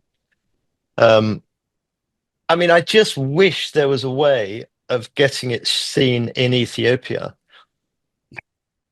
And I mean, I don't know how that would be possible, but I mean, I'd love the people who helped, facilitate the making of the film to see it, the people who are in the film to see it, but also then, the public more generally to see it. But I don't know how that could be organized. Well, first, I just want to commend Graham Peebles and my friend Jeff for an incredibly, really powerful presentation. I think I agree completely with Graham that the international community is not going to do anything. We have prepared a letter that I believe Professor Acha will mention to you, an appeal, but I don't think that anything will happen in light of the current geopolitical situation, which is not favorable to us. But one thing I really urge, I mean, the fact that 150 people are assembled today is incredible. So I commend the organizers of this conference. Yes. Second, I commend the group for organizing it in English. I wish our children, our sons and daughters and wives and cousins would attend such a session, and I hope that this will be repeated. The last point I want to say is the only people who can save the Amhara people are Amhara themselves, and those who believe in the Amhara. So my plea to everybody, I spend more time on Amhara since I retired than any other topic. But I would like for us to urge you to support Fano. That's the only way. There has to be a national consensus about a revolt against this fascistic regime. Thank you. Okay, Abi Uberle, go ahead. Thank you. Yeah, it's really moving. It's just, I don't know. I lack words to thank you, Mr. Peebles. It's really amazing. I'm speechless. We hear about these atrocities all the time from the social media and all that, but it's not as powerful as this one. It's incredible, actually, how this could happen, for almost like 30 years, over 30 years, like, the keynote speaker said. And it makes you feel guilty in some ways. As individuals, maybe, what could we have done? We say we love our country, we love our people, and we love the innocent people there. But when they are so helpless and you see all these things, it's incredible. In any case, it's very moving, it's very touching, and we thank you so much. But let me go to my question. If I don't think it would be possible to show it in Ethiopia, just because of the reason you mentioned. I mean, this, how this government is, it's extremely sensitive. We have seen what happened just last week, actually, with the lady who I think was, really elaborated it very well. Even though she's a victim, now she has been actually facing another torture, by going to the court and the police and all that stuff. That's the kind of government we have. But instead, I was thinking, actually, is it possible maybe, you can show this in international film festivals, like the one which is prestigious, actually, in New York. For instance, there are two film festivals this year, I believe. One in September for the New York Film Festival. And there is actually a very famous one, the Tribeca Film Festival, which probably can be picked up by the international community and have more coverage. Is that possible? I just want to know actually what your opinion is. Yeah, Thank the you. film the film has been shown at a number of film festivals, and I don't know whether you noticed in the film itself, the film has won 5 awards in 5 different film festivals as best film, best human rights film. So that was something else. That was an initiative organized by AAA. So it's, have I answered? I think I've answered the question. So it's just, yeah, the film has been shown in a number of film festivals. And of course, that does broaden the audience to a degree. But it's, I think if the film could be used as a galvanizing tool to empower people to act, because there's only, you know, there's only hope if there's action. If there's no action, there's no, you know, the hope isn't an abstraction. Hope comes about when we are working towards bringing about change. Now, I know you are all working to bring about change, but it's like I said earlier, and I think probably some of you feel the same, that we need to find a way, or you need to find a way of engendering action on the ground. And yeah, it's very difficult, but and if the film could be somehow shown in a university campus, I mean, I know it won't be, but young people, if you could somehow reach young people with these images, perhaps that would help. I mean, I don't know, you know, people know what's going on, but people are frightened.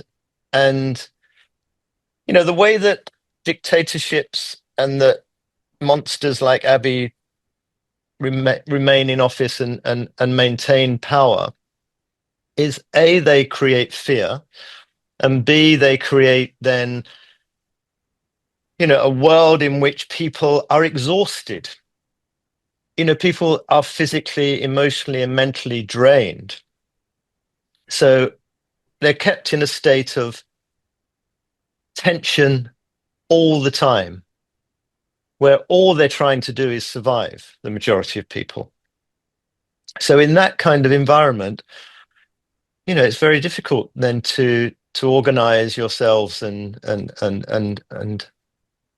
take part in mass protests. But that's probably what's needed.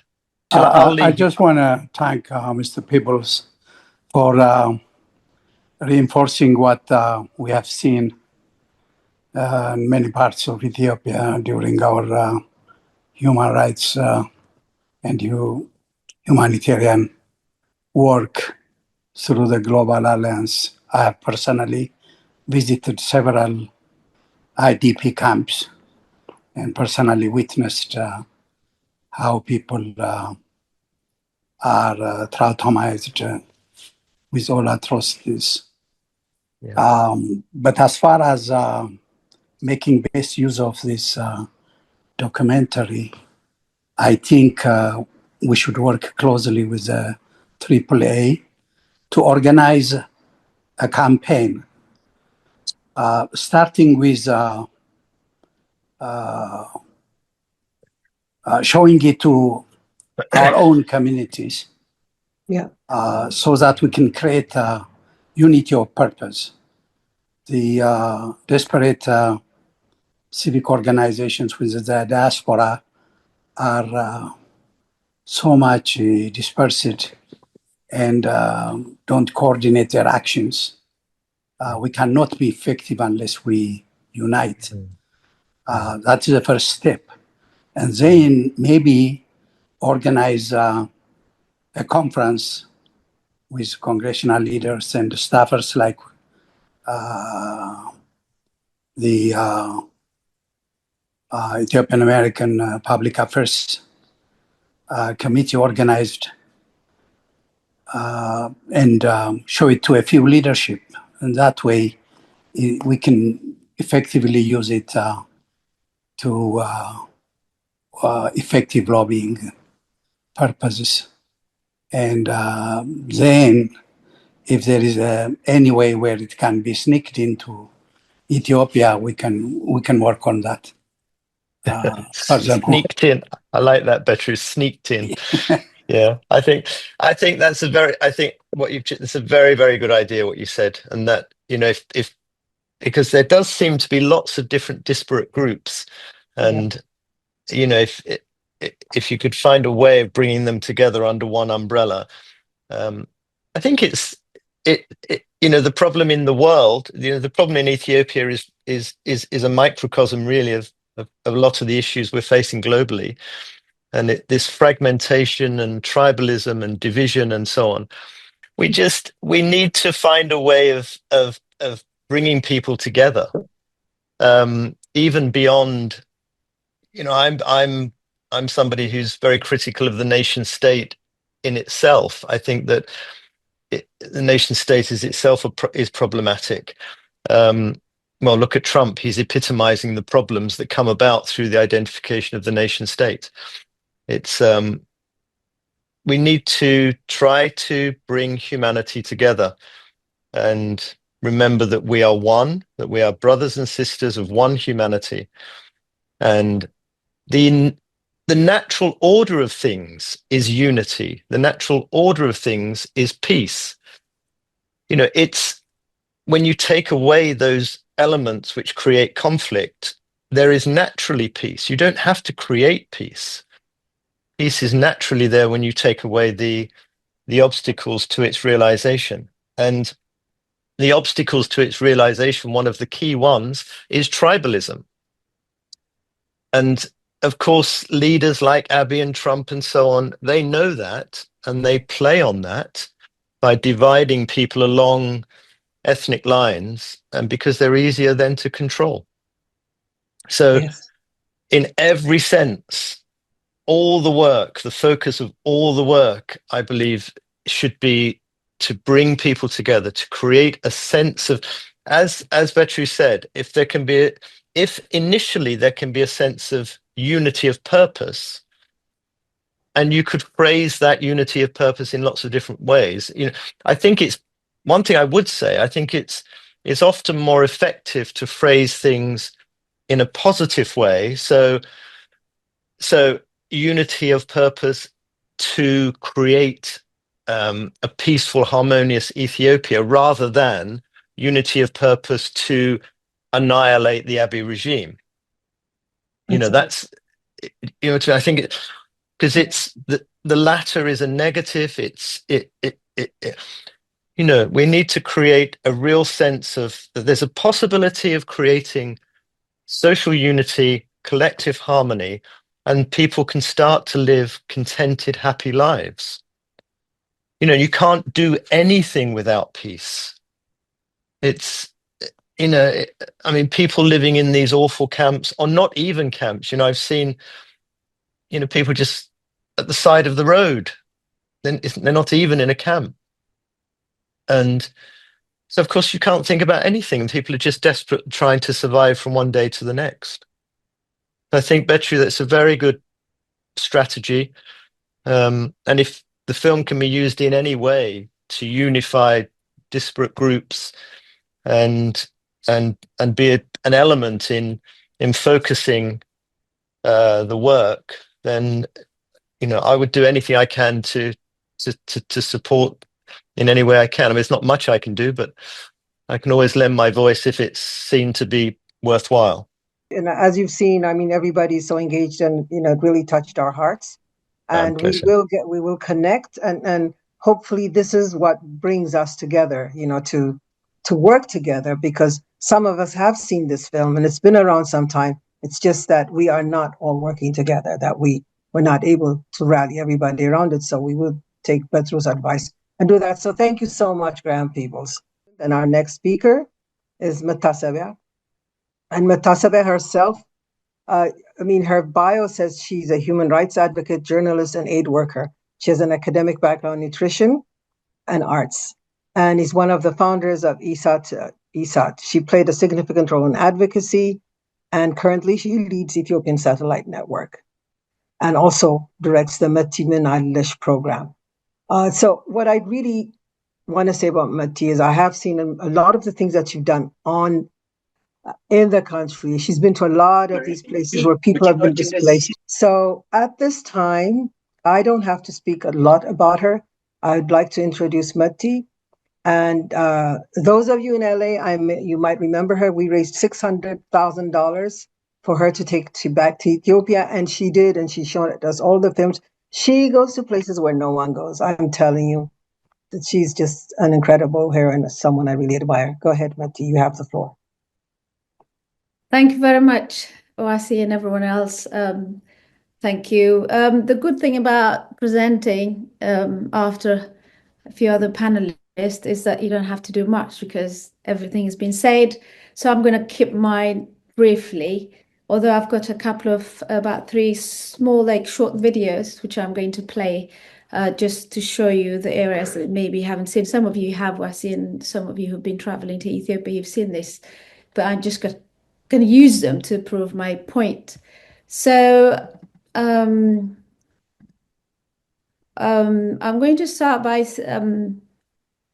talking about systematic crisis in Amhara government complicity and neglect.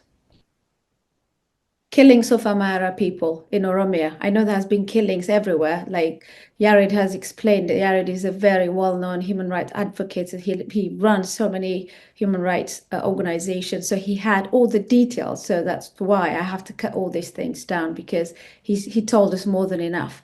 So I'm just going to target a few points. So killing of Amhara people in Oromia. So the government has completely failed to protect Amhara civilians from targeted violence in Oromia, and it is complicit in the violence being committed, like you said in the film as well. All these people have been out there, they haven't got any protection at all. Escape routes within Oromia have been deliberately blocked, preventing people from fleeing to safety. You might not know this because we have been interviewing so many people, and they used to call us to our studios and saying, we want to escape, we're in the jungle hiding, but they're not letting us out. Who? They're not the armies, they're not the OLF, it's the Liyuhal, what we call special force, and the militia and the government forces blocking the road to people stopping from fleeing to safety. And then what happens? They get killed. We've had people over the phone with us continuously for days, warning us about it, and that's it. I haven't heard from them again. The lucky ones have escaped. I witnessed reports seeing members of the Oromia Special Force in attack against the Amhara civilians.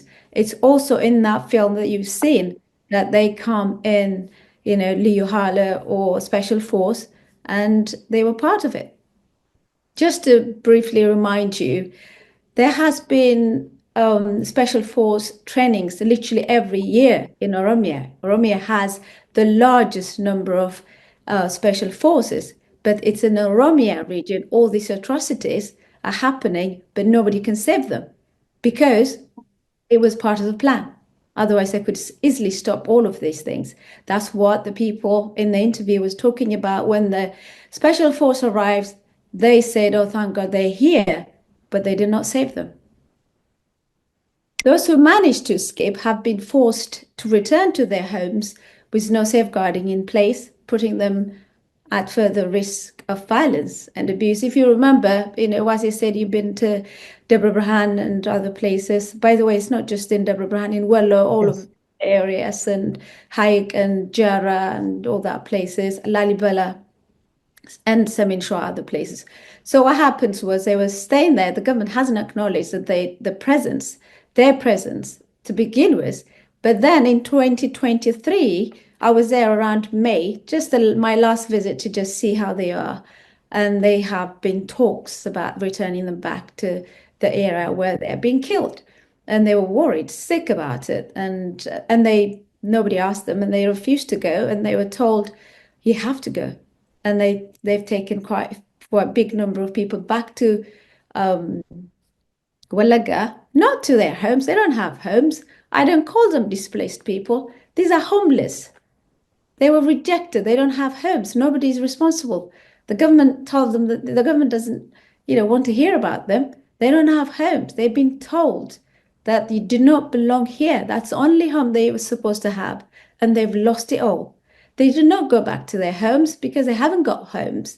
They've lost everything they had, cattle, houses, everything. They've lost them all. But then they did not even take them there. They put them in a separate area, in a big warehouse where they couldn't even move to anywhere because they are targeted again, just so that the government put out a news saying that they returned back. But I remember exactly what they said, word by word. They said, it's because the government doesn't like us being alive. That's exactly what the government did by sending them back. So some of them I know, I've seen, I interviewed, and they're gone back now. So I don't know what happened to them. Another one, my second point about this, people who have migrated or displaced from Oromia, is forced displacement of the Amhara from Oromia. It's forced one. The displacement of Amhara people from Oromia is a systematic, but despite irreferable evidence, the government has refused to acknowledge it. You're not allowed to talk about it on the news about this displacement at all, because the government claims that there's nothing. It's all in peace and nobody's displaced. You know, you've seen the documentary. That's an evidence. Federal authorities have accepted no responsibility for resettling those who have been displaced, and essential support, including adequate shelter, food, healthcare, and education, has not been provided. It's a very sad story to see children not only being homeless, being hated and being rejected and left out for starvation. And we've seen them, and they're growing. I mean, the ones I've seen before, the next time I went, they were growing and growing, no education in that area, in that horrible area that you might have seen. It is an abuse and a genocidal act. I'm just going to play some videos from some of the displaced center. May I please share the screen? And the children who've been here for years and years and years, nobody to rescue.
Thank you for watching. I'll go back to my presentation. These people you've just seen, they're not just,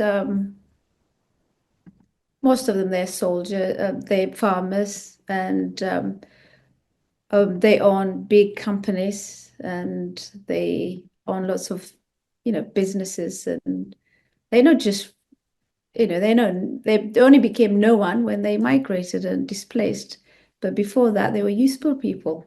They farm, they sell, they helped the community back there until they were completely rejected. So what we did was, me and a few other people tried to resettle them. I mean, we can't resettle them, but we had to raise funds for them. And we come up with this proposal and spoke to some international organization if they can help us build little homes for them and build mechanized farming, because they're good farmers, most of them. And we put that together, and then we sent someone to speak to the regional authority first, the Amhara region president. And they said, the central government, the federal government, doesn't like that. It did not.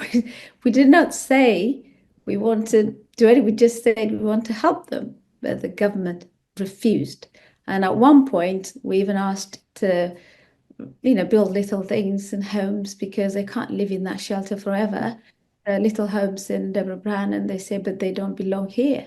Well, they didn't belong. They were told they don't belong to Walega, and they don't belong in Deborah Brown or any other places in Wallo, and that's why I call them homeless. They don't have homes. In fact, they don't even have a country, sadly.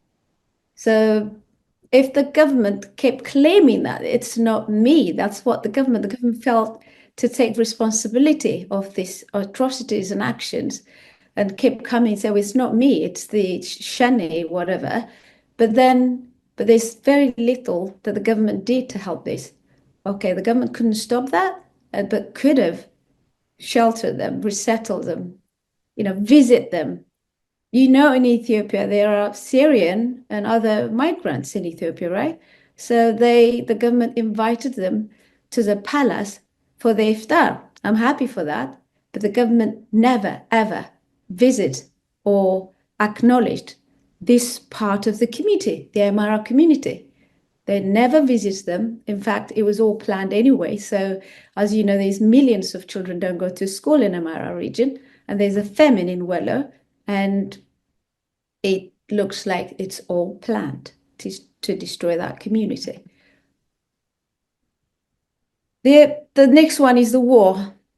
The TPLF with ENDF war is, I believe there's a manufactured crisis. There's a clear evidence suggesting that the war between the TPLF and the state was initially prolonged to serve a political interest. In 2020, after containing the conflict in Tigray, with months, the government allowed it to escape affecting the Amhara and Afar region. I just wanted to remind you, the first action that was taken place. So the North Commandment was attacked, and then the military and everyone else was there, and the government came out and said everything is under control. They captured this and that. And then what happened? They left. They left everything. They opened the border, and they let them train and come back all the way to Debrecen.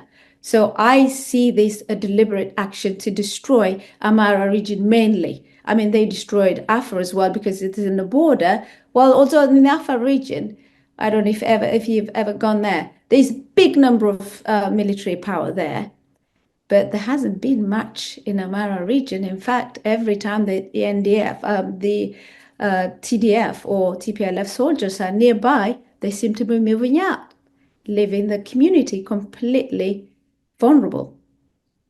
The NDF abandoned Amhara community, leaving them defenseless against TPLF attacks. TPLF forces were allowed to destroy infrastructure, carry out atrocities, to loot and commit sexual violence unimpeded. Despite large-scale devastation in the Amhara region, the government has provided no meaningful support to the victims, and no reconstruction work of any significance has taken place, leaving the region in total ruin. On over 2 years after the war ended, in November 2022, the Amhara people who were displaced remain homeless and discarded. I'm just going to show you how the area has been ruined. Just another video clip. So just briefly, when you see all these things, it does not look like there's a government, there's a military, there's anything at all, because there was nobody to look after the community and to protect any of this.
By the way, that last school that you've seen has been rebuilt by people from LA, to Danyacho team. Wasi was part of it. I did this documentary when it was destroyed, and there's another video when it was rebuilt. You know, it's not.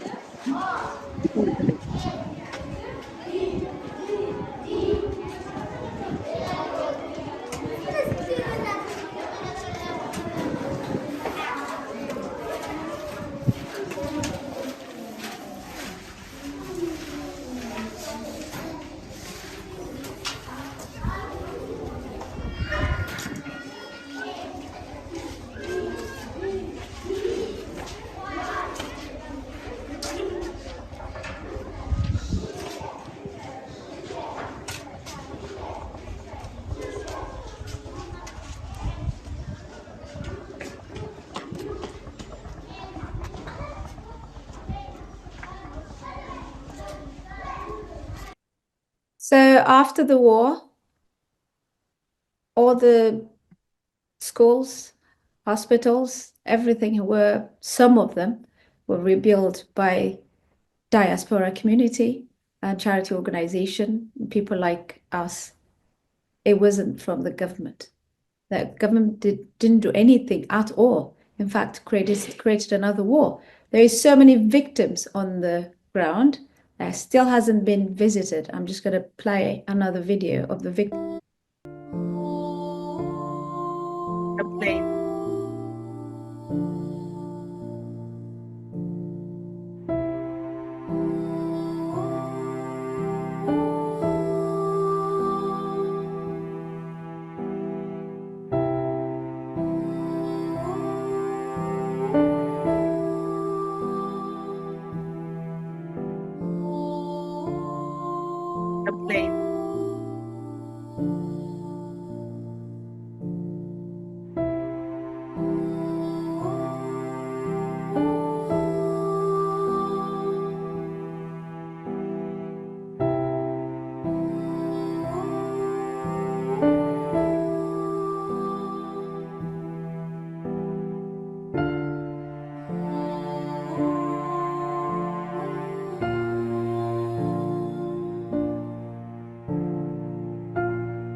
እኔ ያለሁት ሰው ጋር ነው ማለት ከነሱ ጋር ነው አብሬ መሸሽ የምችለው ማንም እኔ ምን ነገር አልችልም እንዴት እንደሆነ ይናት ማለት እንደዛ እንኳን ቤተክርስቲያን አይደለም የተቀበረችው እናቴ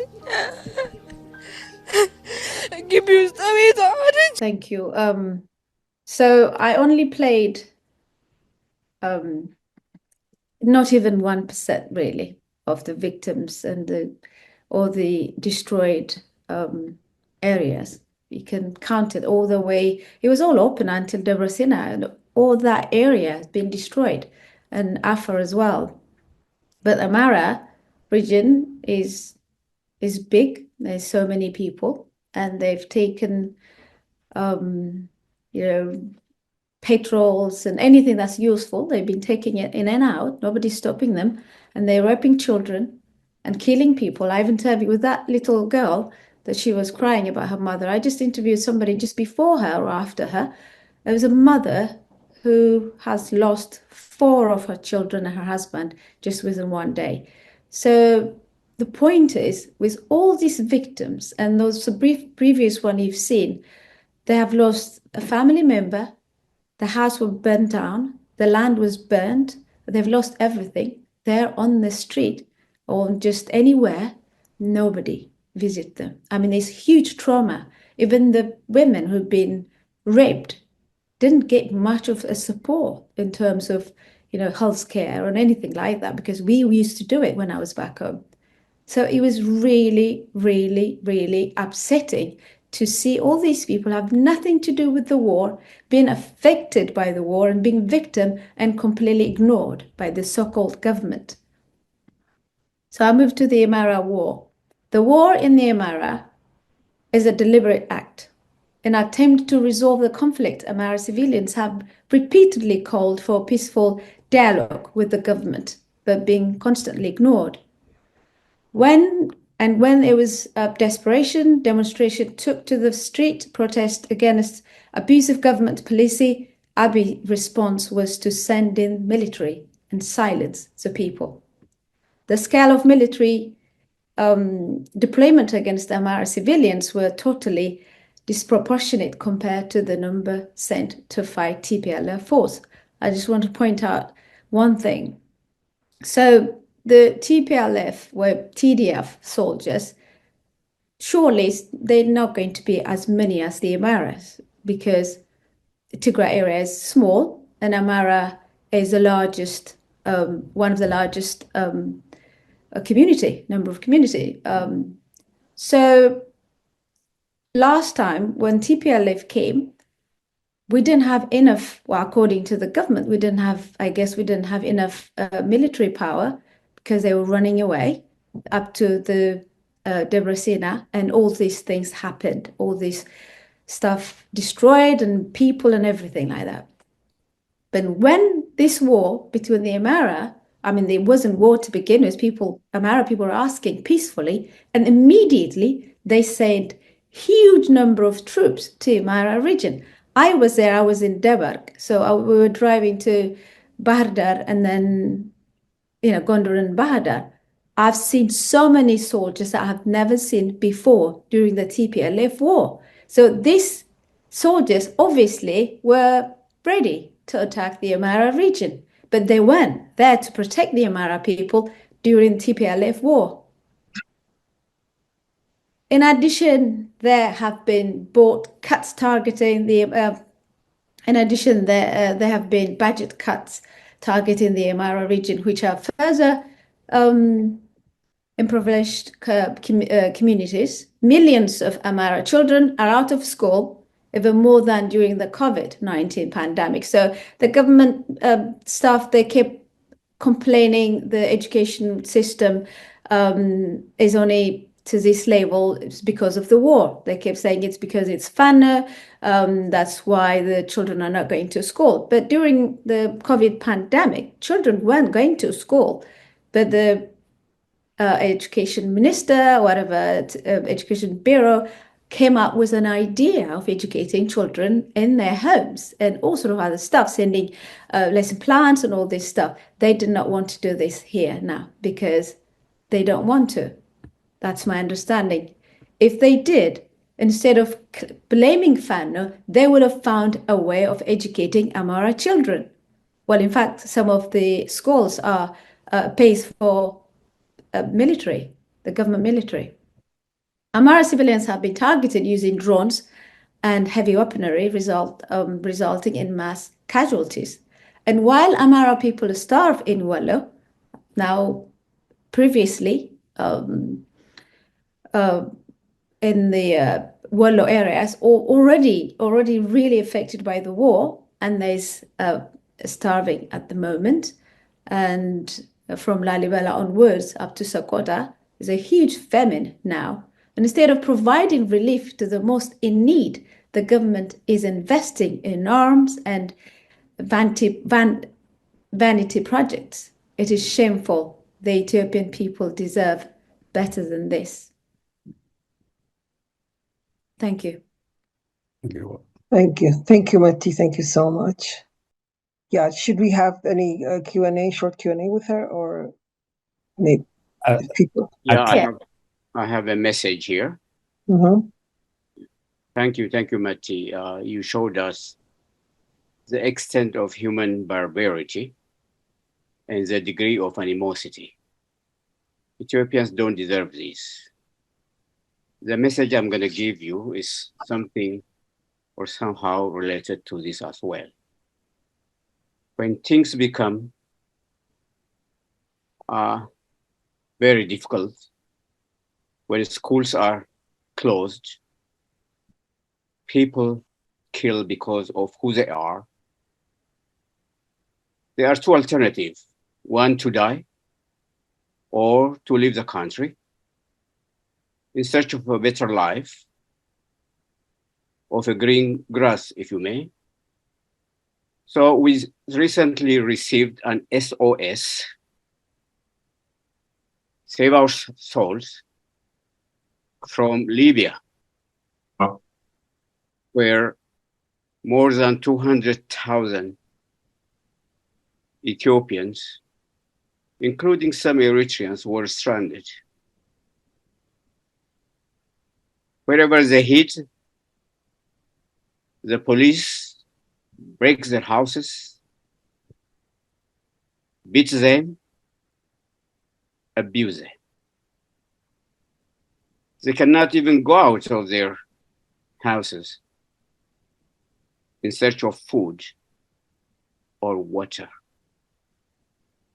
They are in a very dire situation.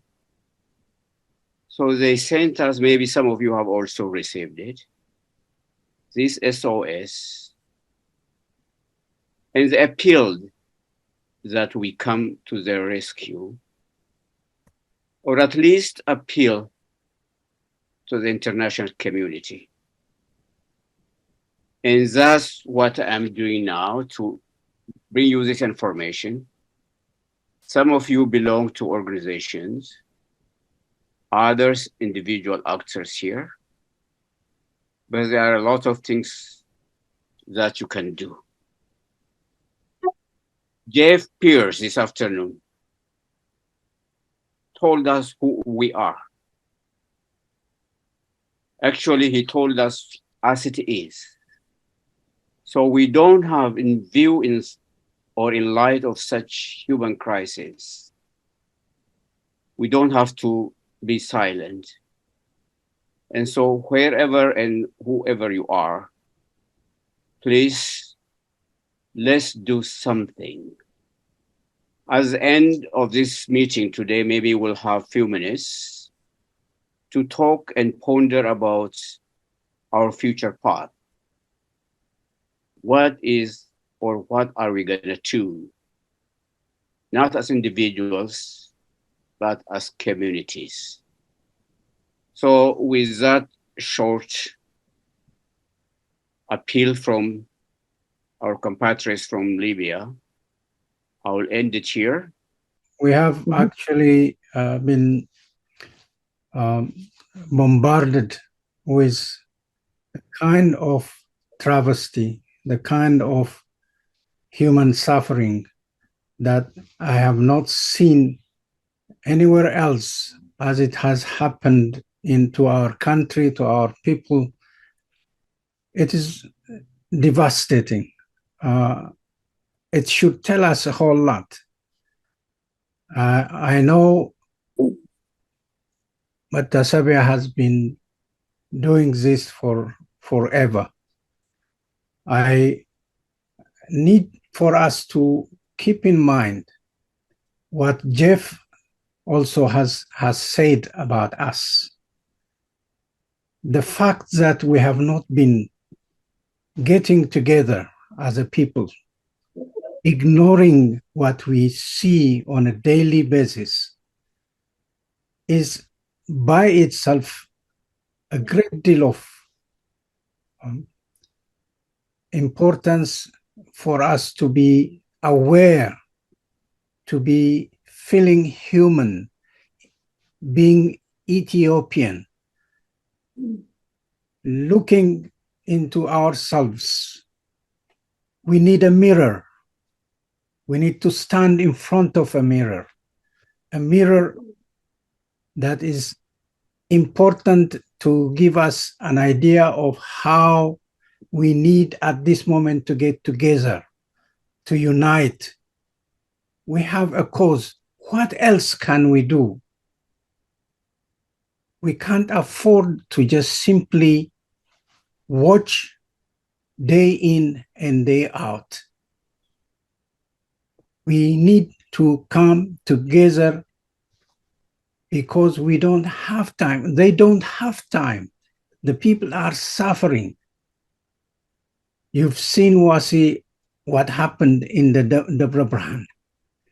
And every aspect of the Ethiopian empire is suffering from chaotic madness. And the fact that this government is not going to give us an answer, the answer can come only from the people and from us who have this wonderful opportunity of living and breathing something better than they have. Let us please be aware that we need to have a decency and awareness that nothing can be done until we get together, until we make a decision of getting together, using our minds, our capacity in whatever knowledge base that we have. This is what Save Ethiopia is all about. This is what all these other CSOs are trying to do. So please, I beg of you, let us get together and solve problems which we can as a people, as citizens of Ethiopia. Thank you. Thank you. Thank you. Our next, before our next speaker comes, there was a comment in here that said we should kind of discuss what to do next or how we can support each other to, to help address and resolve some of these issues. So the next speaker is Belai. Okay, thank you. Thank you very much. I'll try to make it 2 minutes or less. Thank you, Matasa, and thank you, the coordinators. It's very interesting, important discussion. Let me add you one experience I heard yesterday. Hosting people, particularly in Solari area, has been just normal. And one 65 years old, she was hostage, and what she experienced, she was raped by many people, and she was released after she has paid 200,000 per, and now she's telling her experience. And she said she was raped. That was not enough. Those who cannot pay the money was killed and cut into pieces, and she was forced to eat human flesh. And she ate. She's telling this experience to everyone. And this has been normal. It's not a news in Ethiopia. Okay, I have a couple of questions. If we see the big picture of the planet, of the world, now it's officially has been that the fittest will survive. Everywhere. Look at in Europe, the war in Europe, in Middle East, everywhere. And the talk in Europe is about how can we survive, how can we fight. It's like that. So the only solution is to resist. No one will save us. We have to be organized and resist. That's the reality in the planet. The fittest, only the fittest will survive. That's it. So your question. First, go ahead. Okay, my question is, in diaspora, there are some extremists. I can mention Professor or Dr. Asapa Jalata. He says officially, publicly has published by destroying Ethiopianism, we have to establish new Oromo ideology. Can we challenge him in one of the, he's a professor in one of the American universities. Can we challenge him directly at the university where he's working? That's my first question. And my second question is about Fano. Yes, I do agree. The only solution is force, organized, resist. And how can we work to get Fano help, military help from countries, including the Western, because Fano is pro-Western interest. It's not against Western interest. It's pro-Western interest. Fano is organizer. Fano is very civilized. He's not dividing people. Fano uses Ethiopian flag. So I think there is a common interest between the Western and Fano. How can we help Fano to get military assistance? Also, and the other danger I can see in the Amhara people is the Tigray, TPLF. TPLF always denies things. Yes, we have seen a lot of suffering of the Tigray people.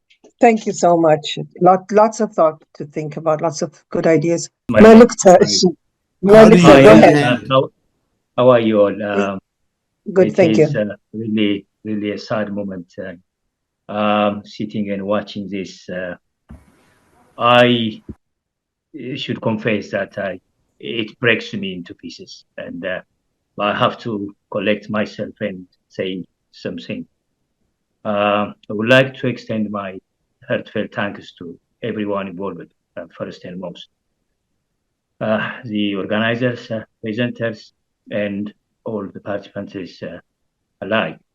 And a special thank you to Meti, Matasa, and Graham Peebles for this incredibly well-narrated and informative film and video clips. Even though the content is deeply heartbreaking and saddening. I believe that the film is powerfully exposed the culprit, the government and its collaborators, first and most. And I believe that it will serve as a permanent record of the atrocities happening in Ethiopia for years to come. Thank you for that.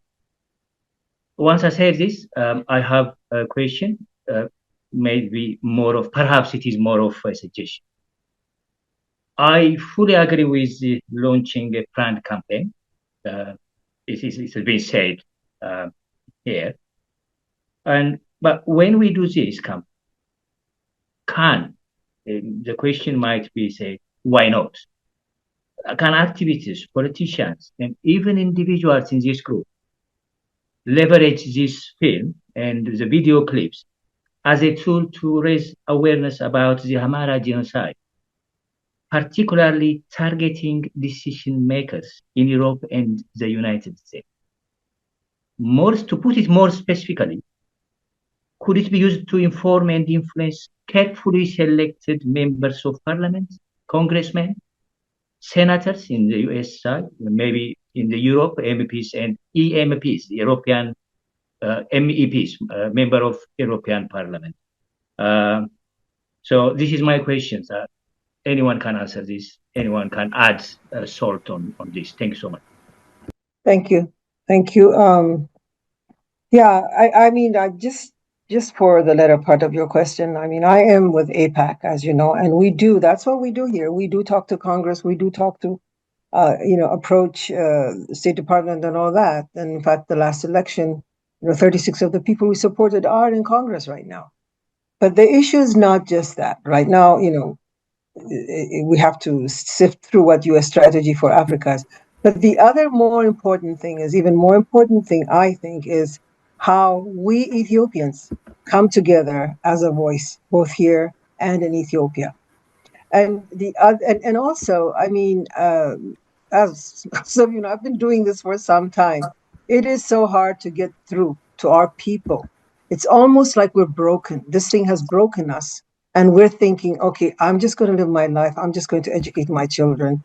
If I can help some, I'll help some. But we are not, as a people, going radically about it to do something about this. So I think that's something we all have to own and we all have to work towards, because the West or whatever will support you if you are strong enough supporting yourself. If you can make a voice, they will come to you, but they won't come and save us. So I just put my little piece here.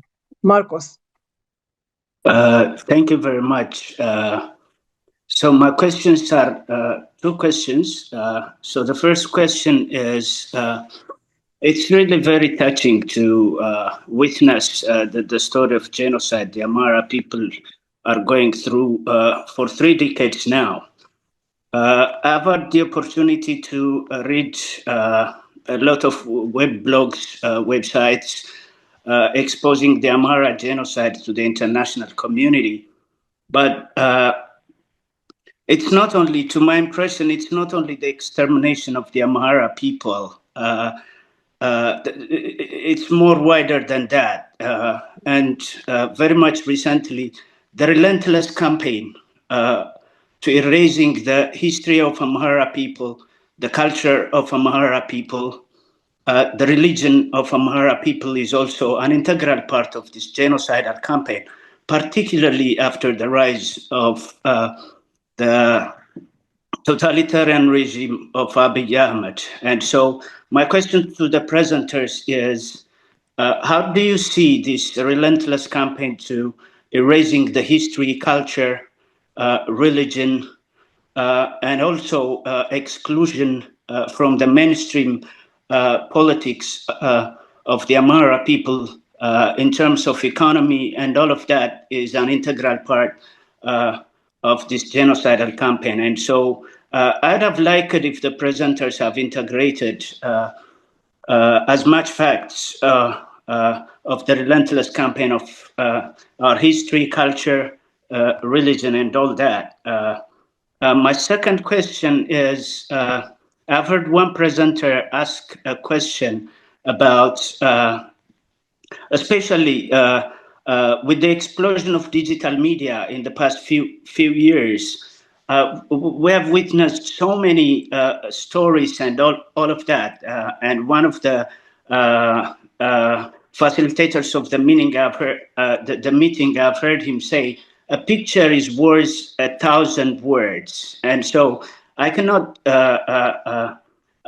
emphasize on the need of this graphical, videographic sort of message to reach out a wider audience. My question to the presenters is, do you have any plans to spread the message, at least your presentations, in a more structured research kind of article to the scientific community? Because I've got a strong conviction that we need to broaden our audience base. It's not only the political establishment that we are seeking attention, but the scientific community is also a very important audience to what is being done in Ethiopia. And finally, I'd like to raise one question to the presenters. Have you considered to making research in terms of comparative studies? Because after the rise of this identity politics in the past 50 years, in 5 decades, we have witnessed the resurgence of genocide, atrocious crimes, crimes of apartheid, and all of that. And so reaching the scientific community would be very much instrumental to furthering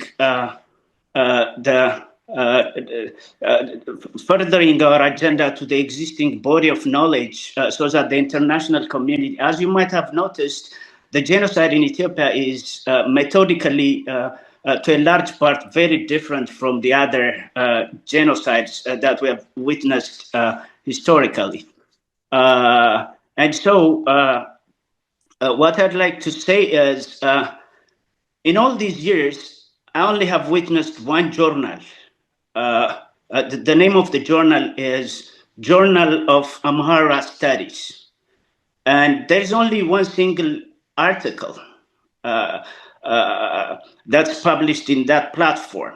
And so have you considered to publishing the presentations to such scientific journals so that the case of the Amhara people also contributes to the existing body of knowledge that can challenge the already existing conceptual framework of genocide? Thank you very much. Thank you. So this is all the points and all the are very, very valid here, but I don't know if we are here, scientific researchers. Most of the presenters were journalists and political activists. But your questions are valid, and these are the things that need to happen, I think. And these are also some of the things that we have to own and do. If no one else is doing it, I think we should get like-minded people, the scientists, the researchers, to come up and do these things, and they have to happen. So that's my piece on it. Well, I don't know if it was directly towards you, but it said, if we're doing research and then also presenting it to the scientific community and those kinds of things. So I did say most of, the people here are activists and journalists, and we should pose this question maybe to the greater community. But if you have something to say on that, you could. Yeah, I mean, so far, there's EPAC, there's Save Ethiopia, there's also that great big alliance now. It's been organized with about 10 different groups all coming together, including EPAC and Save Ethiopia. So that big organization, I'm hoping that will have all sort of branches, research team, media, and all sort of things. And I'm hoping that we can do that. In the meantime, what I know is people are just doing their best individually or in groups. We're not coming together as a nation. That's our biggest problem. That's why we are helpless and powerless.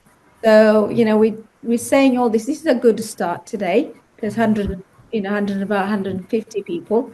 And EPAC is doing amazing job. Save Ethiopia is doing this and that. So coming together, it will be a greater organization, which might have all sort of different sections that might do the scientific part, the campaigning part, and fundraising part, all sort of things. So we're working on that. So I'm hoping we'll get there eventually. Thank you. Thank you. Toyilma? I'm here for a comment. First, I'd like to thank Mr. Peebles for the wonderful, powerful film on documenting the Amhara genocide by the OLF in cooperation with the Ethiopian government. That is really sad. And this information needs to be disseminated to the mainstream media. And my comment is related to that.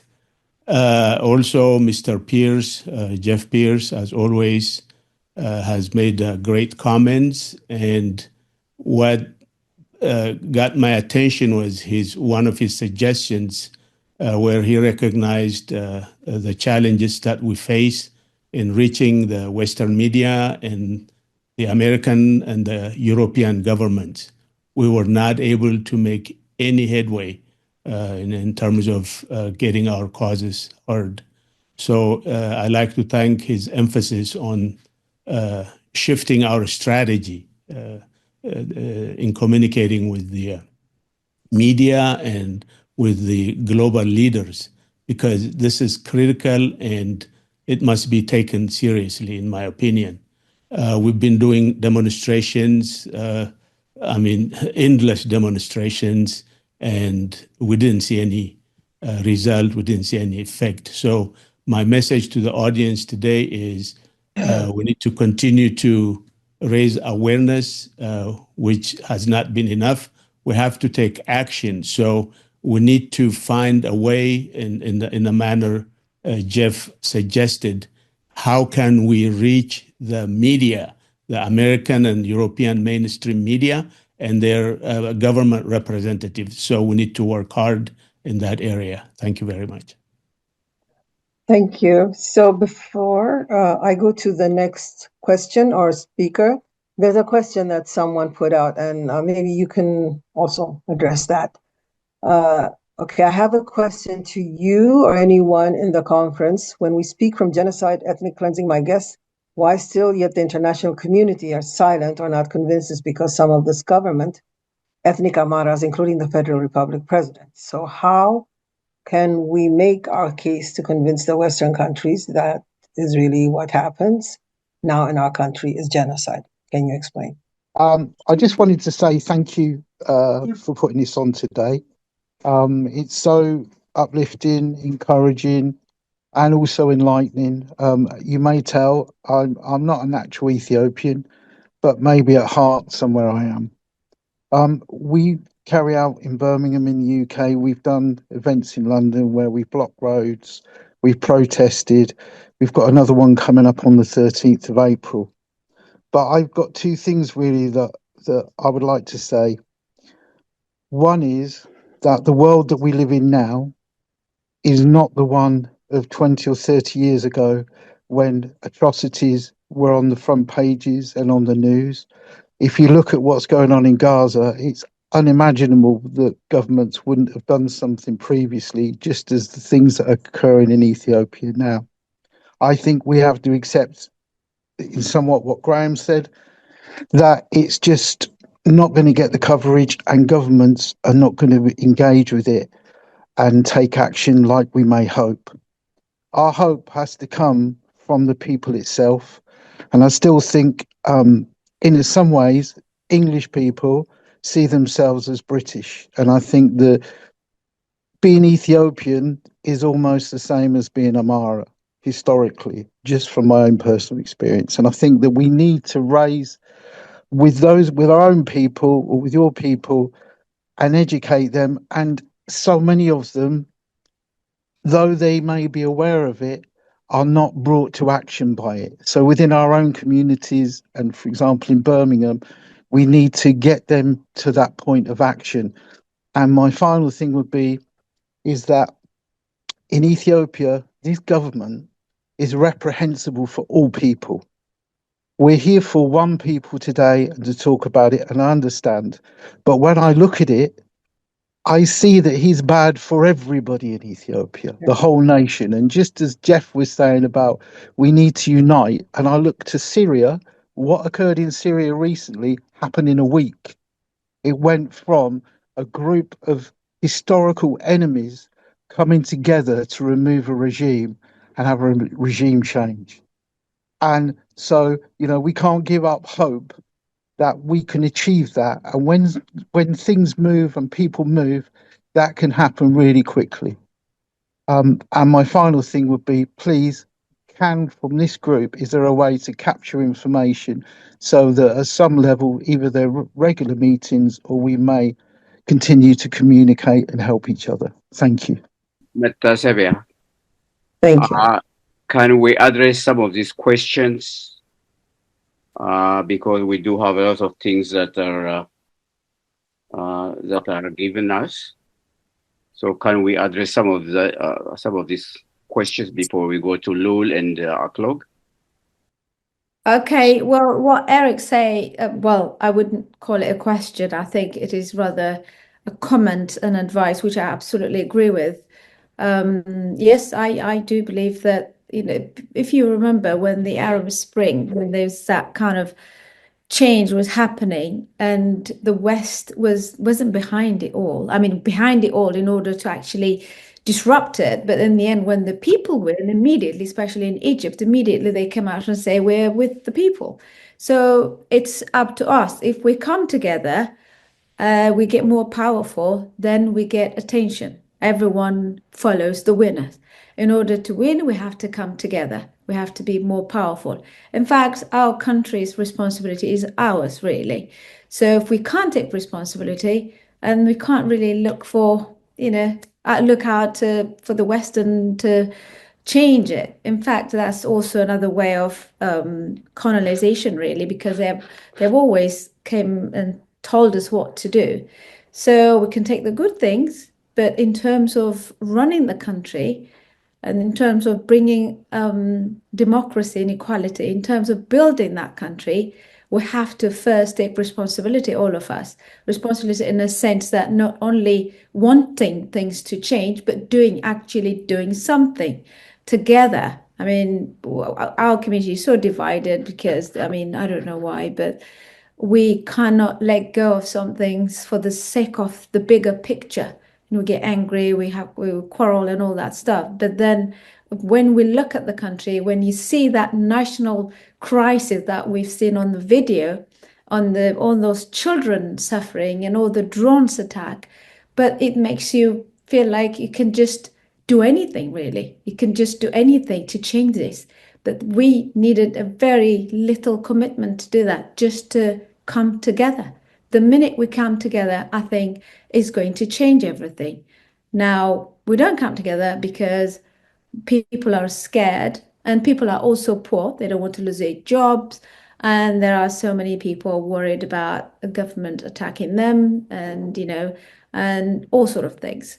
But when we are coming together, we won't have that fear because we are in big number and we will be more powerful. So we've got to use the media and these kind of meetings to promote that unity so that we can come together and get stronger. That is the key to win. So I absolutely agree. When we win, the world will be with us. But in the meantime, we do what we can. I mean, the West is heavily involved in Africa, especially in East Africa.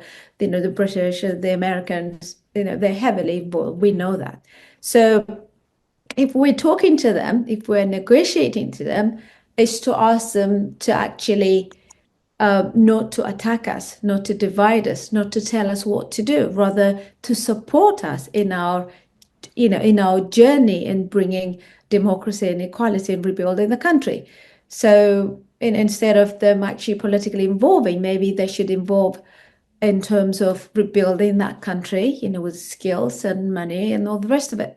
So that is up to us, and it's not a question actually. It is the reality is coming together, and I'm hoping this kind of meetings and activists like himself, Eric, or whoever, and other people, every individual who are here now, like 120 people, if we all do very, whatever the little we can to step up and trying to communicate anybody that we know to come together and spread that unifying energy, maybe we'll get somewhere. Like when they, for example, in London, he said, which I also played the video for the advertisement of the protest on the 13th of April. So instead of some of us going, like a handful of people going, the rest feeling, oh, well, that's not my job. There's no such a thing. If we are called Ethiopia, we hold the Ethiopian passport. We were born there. Even if we're not born there, we're responsible for humanity. And I certainly believe that humanity is one. Right. Thank you. Can I take a shot at some of these issues that are raised? Of course, as Matasa said, our unity is very important. And we need also, Yilma also hinted to this, we need to think strategically and not being emotional, not to be reactive to situations that are going on, but to be proactive. To do that, we have to read the writing on the wall, discuss like what we are doing now, and that might help us. By the way, as the civil rights movement used to say also, freedom is not free. Nobody's gonna give it to us. I'm very much concerned about the political environment this year. It's different from last year's. There are a lot of autocrats emerging throughout the world. And I am concerned that our prime minister or the prime minister of Ethiopia, Abiy Ahmed, is an autocrat. These autocrats might form Unholy alliance, and the fighting will be very tough. So we need to think in that way and what to do in the future. Maybe there need to be some kind of conference on that. Somebody talked about, Marcos talked about scientific community. Scientific community is in self-preservation now. Most of them are being fired. Money is no more there. So we are in a very odd situation in that we have to be on our own, chart our own future, and take actions. So these could be some of the responses that I will give just as a food for thought. Thank you. So I think we have 1, 2, 3, 4 more speakers.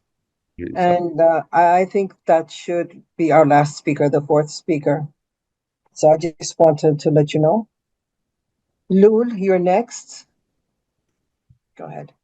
Thank you for the opportunity. It is a very nice and important topic because we are losing lots of life, and also we are losing lots of materials, and it has been like this for the past maybe 5-6 years. So my questions are like 3 questions, but most of them, maybe 2 of them, are a question on clarity. First is starting from this, the one we call the government of Prime Minister Dr. Abiy, or the Prosperity Party. Now it started, the ethnic conflict started like it has occurred maybe in Gedio. I think if you have heard it, like around maybe 200,000, around that number of Gedios were killed in Guji. There was a conflict between Gedio and Guji, and also between the Oromo and the Somali, Ethiopian Somali people. And also there was such ethnic-based incident in the Tigray war. So my question is, here we discussed more about the Amhara genocide, but the thing is that different ethnic groups have suffered similar situations. So my question is, first, are we calling it Amhara genocide or a genocide against all ethnic groups in Ethiopia? Because more or less, I think more than 7, 8, maybe 10 ethnic groups have been attacked, including the Walaita and Gurage, and it involved lots of ethnic groups. So I don't think we can call it against specific ethnic group. Then, if it is not against a specific ethnic group, maybe could it be called a genocide? Might be a question. That is one of my questions. The other thing is who are we blaming to perpetrate this genocide? Because in different ethnic groups and in different cases and instances, the perpetrators are different. Maybe in the conflict between the Gedio and the Guji Oromos, it was like almost like a civil war. Between the Ethiopian Somali and again with the Oromo, it is like a civil war. Between the Sidama and Walaita, on the process of becoming the Sidama region, trying to become an independent region, it was like a civil thing. So who are we blaming? Is it only the government, or are we considering all the perpetrators? Now, if it is only the government, in some cases, in some instances, I don't think we can blame the government. So we need to focus on that also. Who are we blaming, and who are we, presenting us to be responsible? Even if the government had the responsibility to control, sometimes failing to control is also, I know it is it is not acceptable from the government, but sometimes the government is not actively being involved. The other is, my question is on the solution. Now, on the solution part, what I'm hearing is the way to combat and resist is to organize and fight against the perpetrator. In this case, especially in this meeting, it has been said that the Fano is the only hope and everything. I really appreciate their courage and the sacrifice they are paying. But my question is, if we are organizing another resistant group and the government and others are, trying to. It will be like the number of individuals, the number of life we lose will increase, because it will, step by step will be like a battle between ethnic groups. The government and the others assume a role of, protecting and standing by one ethnic group, and we are, pushing the Fano, and it will be like all-out war. My question is, wouldn't it be better if we could have tried to be involved in the federal government and, to participate in that and, influence the decisions to go against, some ethnic groups, some regions and everything?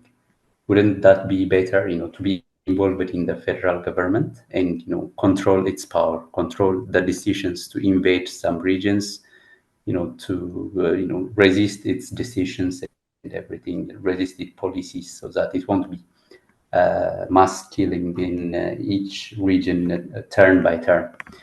So these are my questions, and thank you for the opportunity.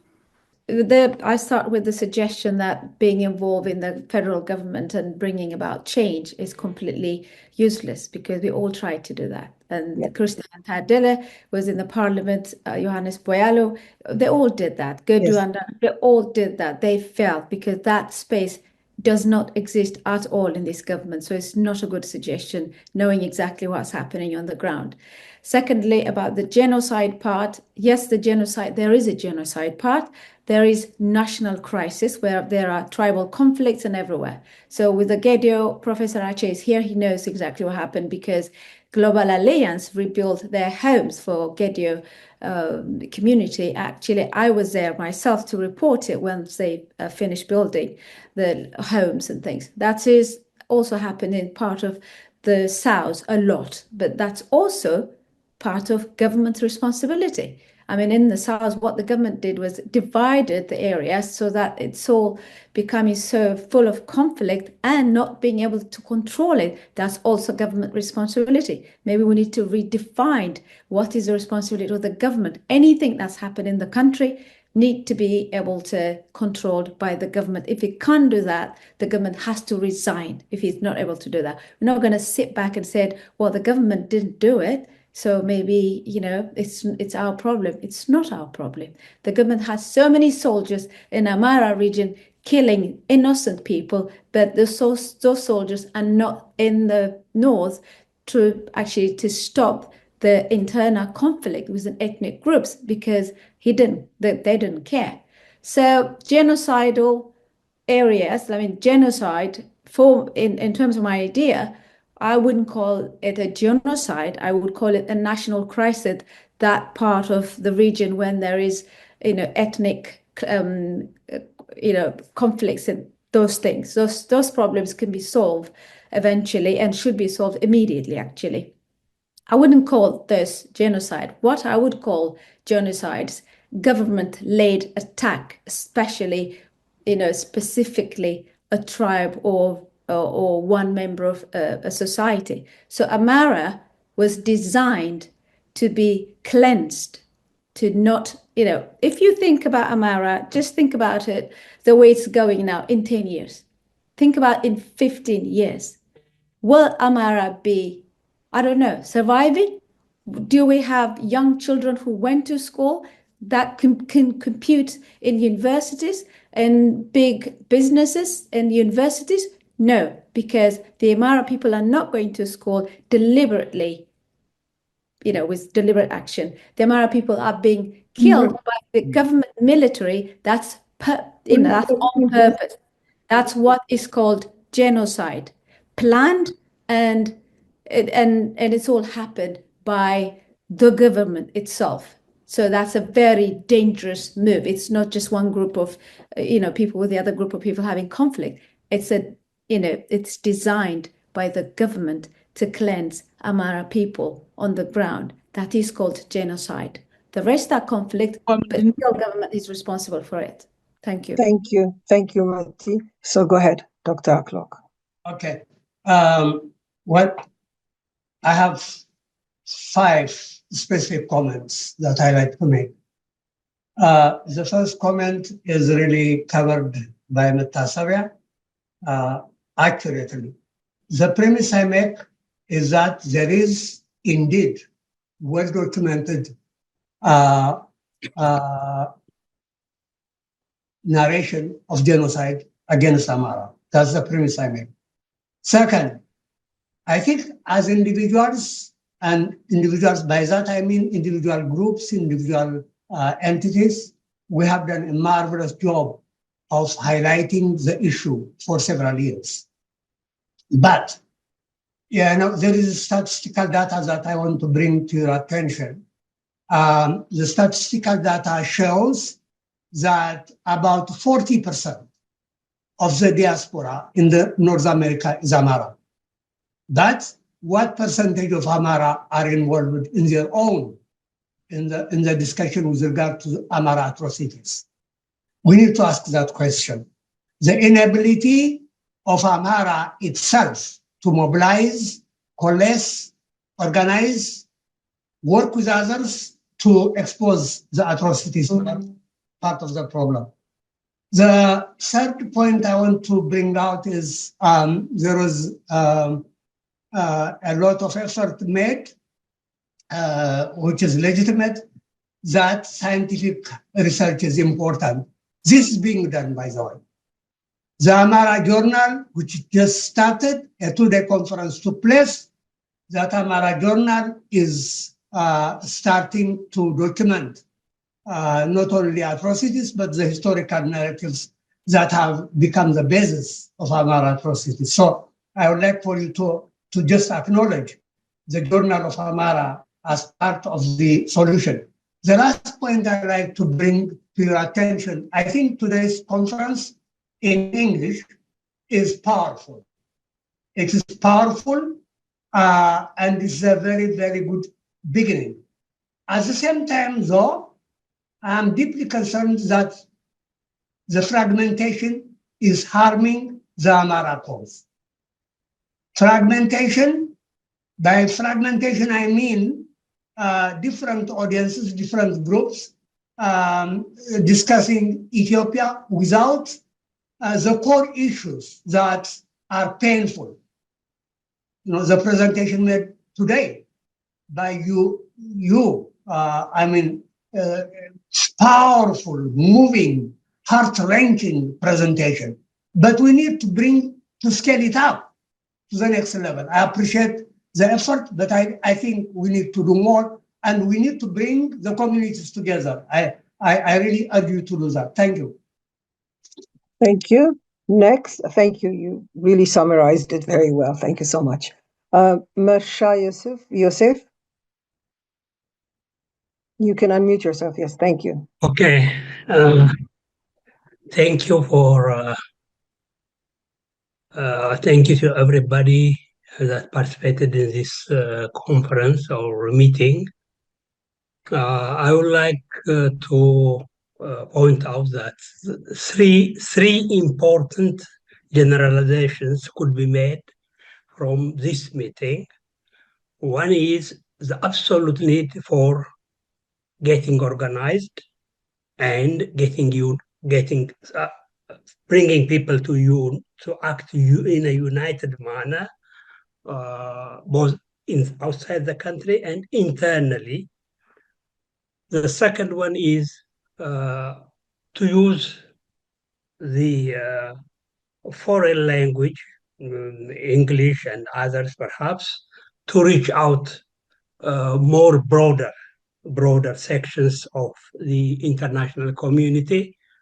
The third one, which I think is the most important point raised by Peebles, this was the name, is reaching out the people inside Ethiopia, assisting them to get organized, assisting them to initiate movements or to involve in activities so that they could get better organized and they could be effective movements that could force the regime either to bend or have an alternative regime regime change in Ethiopia.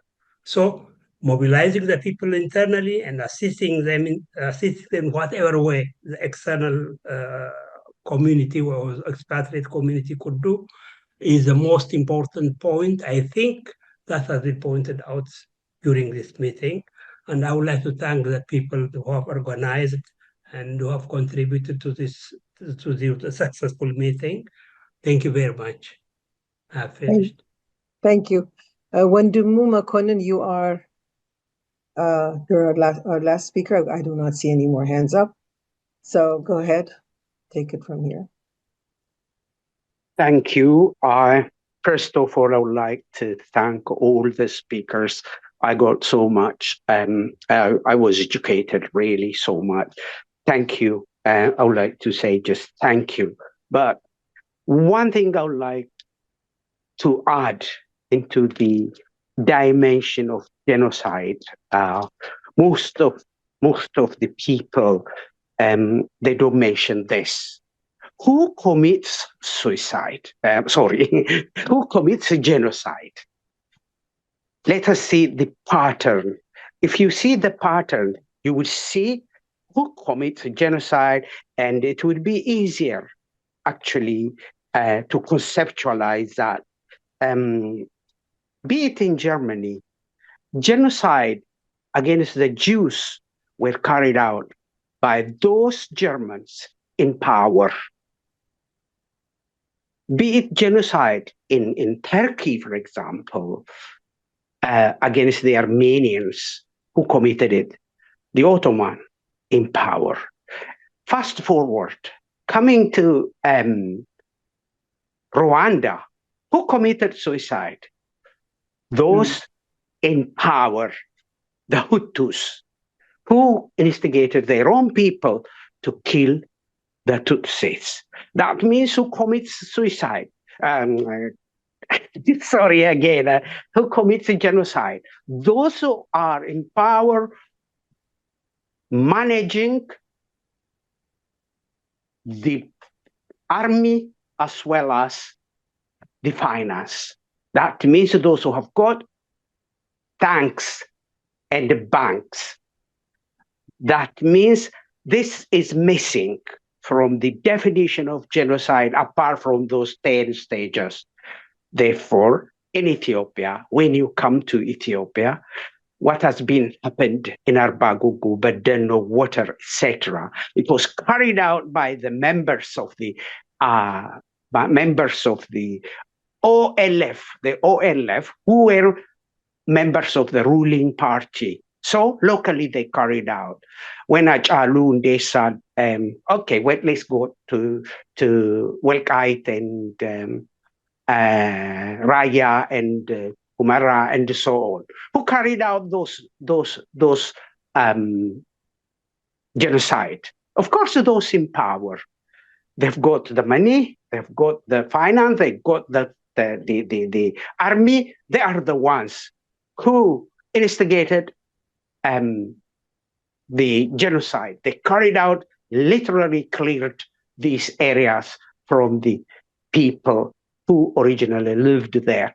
So even now, when you take Walaga, the killings in Walaga, the local government, the local authorities assisted what they call it Shani to carry out 1,600 people in a matter of days.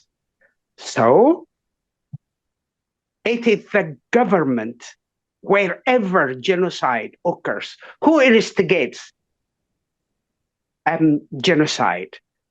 So we have to conceptualize that and see from that angle. Those who have got tanks and banks are behind every genocide. Go anywhere. Thank you. Thank you. So, yes, that is, you are the last speaker, and this is an opinion. So we will leave it at that. With this, I would like to thank everyone for your active participation, and especially the presenters. and also those that organize this and also behind the scenes also organize this. Thank you all. Thank you very much. We've stayed here for about 5-hour discussion on these critical issues, so that shows how much we're involved and how much we care. As many of you may know, Save Ethiopia has already established an organization called Tibret, which has built its initial structure to begin work. For those interested in joining one of the organization's various wings, please reach out to negotiate to obtain the relevant document. This will allow you to review and details, and if you are willing, enlist yourself to contribute in any capacity within the organization's structure. And Hibret will follow up with a detailed activity schedule. We're all waiting for that and excited about that. So once again, I thank you, and I'm very, very honored as a member of APAC to have participated in this. Thank you for your time and your commitment. It's amazing. Can I say just goodbye just before you close? Go Thank ahead. you very much, Chairperson Wasi, Chair Lady, and Dr. Getachew also, on everybody, the committee members who really worked very hard to organize this really wonderful conference. We have up to now, in fact, we have 109 people still attending. So you can imagine the kind of impact we have left on this. But it's not also, I mean, there are so many to-do lists. I've been jotting some of them. They are very important. I think Jeff Pierce and Mr. Graham Peebles have challenged us. Where are you? I think this is the time to act. To be honest, it's not sort of intellectual exercise we are doing here. We organize this one so that we get angry, actually, get mad and try to do something together. I know Save Ethiopia Forum is doing by itself, Ethiopia and the same thing. There are many groupings in this, in Lebanon, the rest of the world here in America, so we can work together. 8 organizations, as Wasi mentioned, we have come together, and we are going to announce actually within this week or next week our existence, and the door is open. You can come and join us. We can, as a matter of fact, Jeff said, you can come here. Mr. Graham said, he can come here if you organize something of that sort. This genocide, I know the Rwanda genocide, it took only 100 days. Started in 1994, April 7. In 100 days, they killed close to 1 million people, mostly Tutsis, 800,000 of them. The killing in Ethiopia is taking there over 30 years. As we talk, this time it's taking place, actually. People are being killed. And the main target is Amharas, no doubt about that. I know one friend has mentioned, one of the participants, yes, the others are being killed also. We take them at heart also. We want all this killing to stop. We want a peaceful Ethiopia, united, peaceful, democratic Ethiopia. That's why we're trying to bring this forum together. And I think we'll come back to you again, to be honest. We're really to get together. And don't tell us, do this, do that. Let's do together. Come out with a plan. Let's go together. I think that's very extremely important.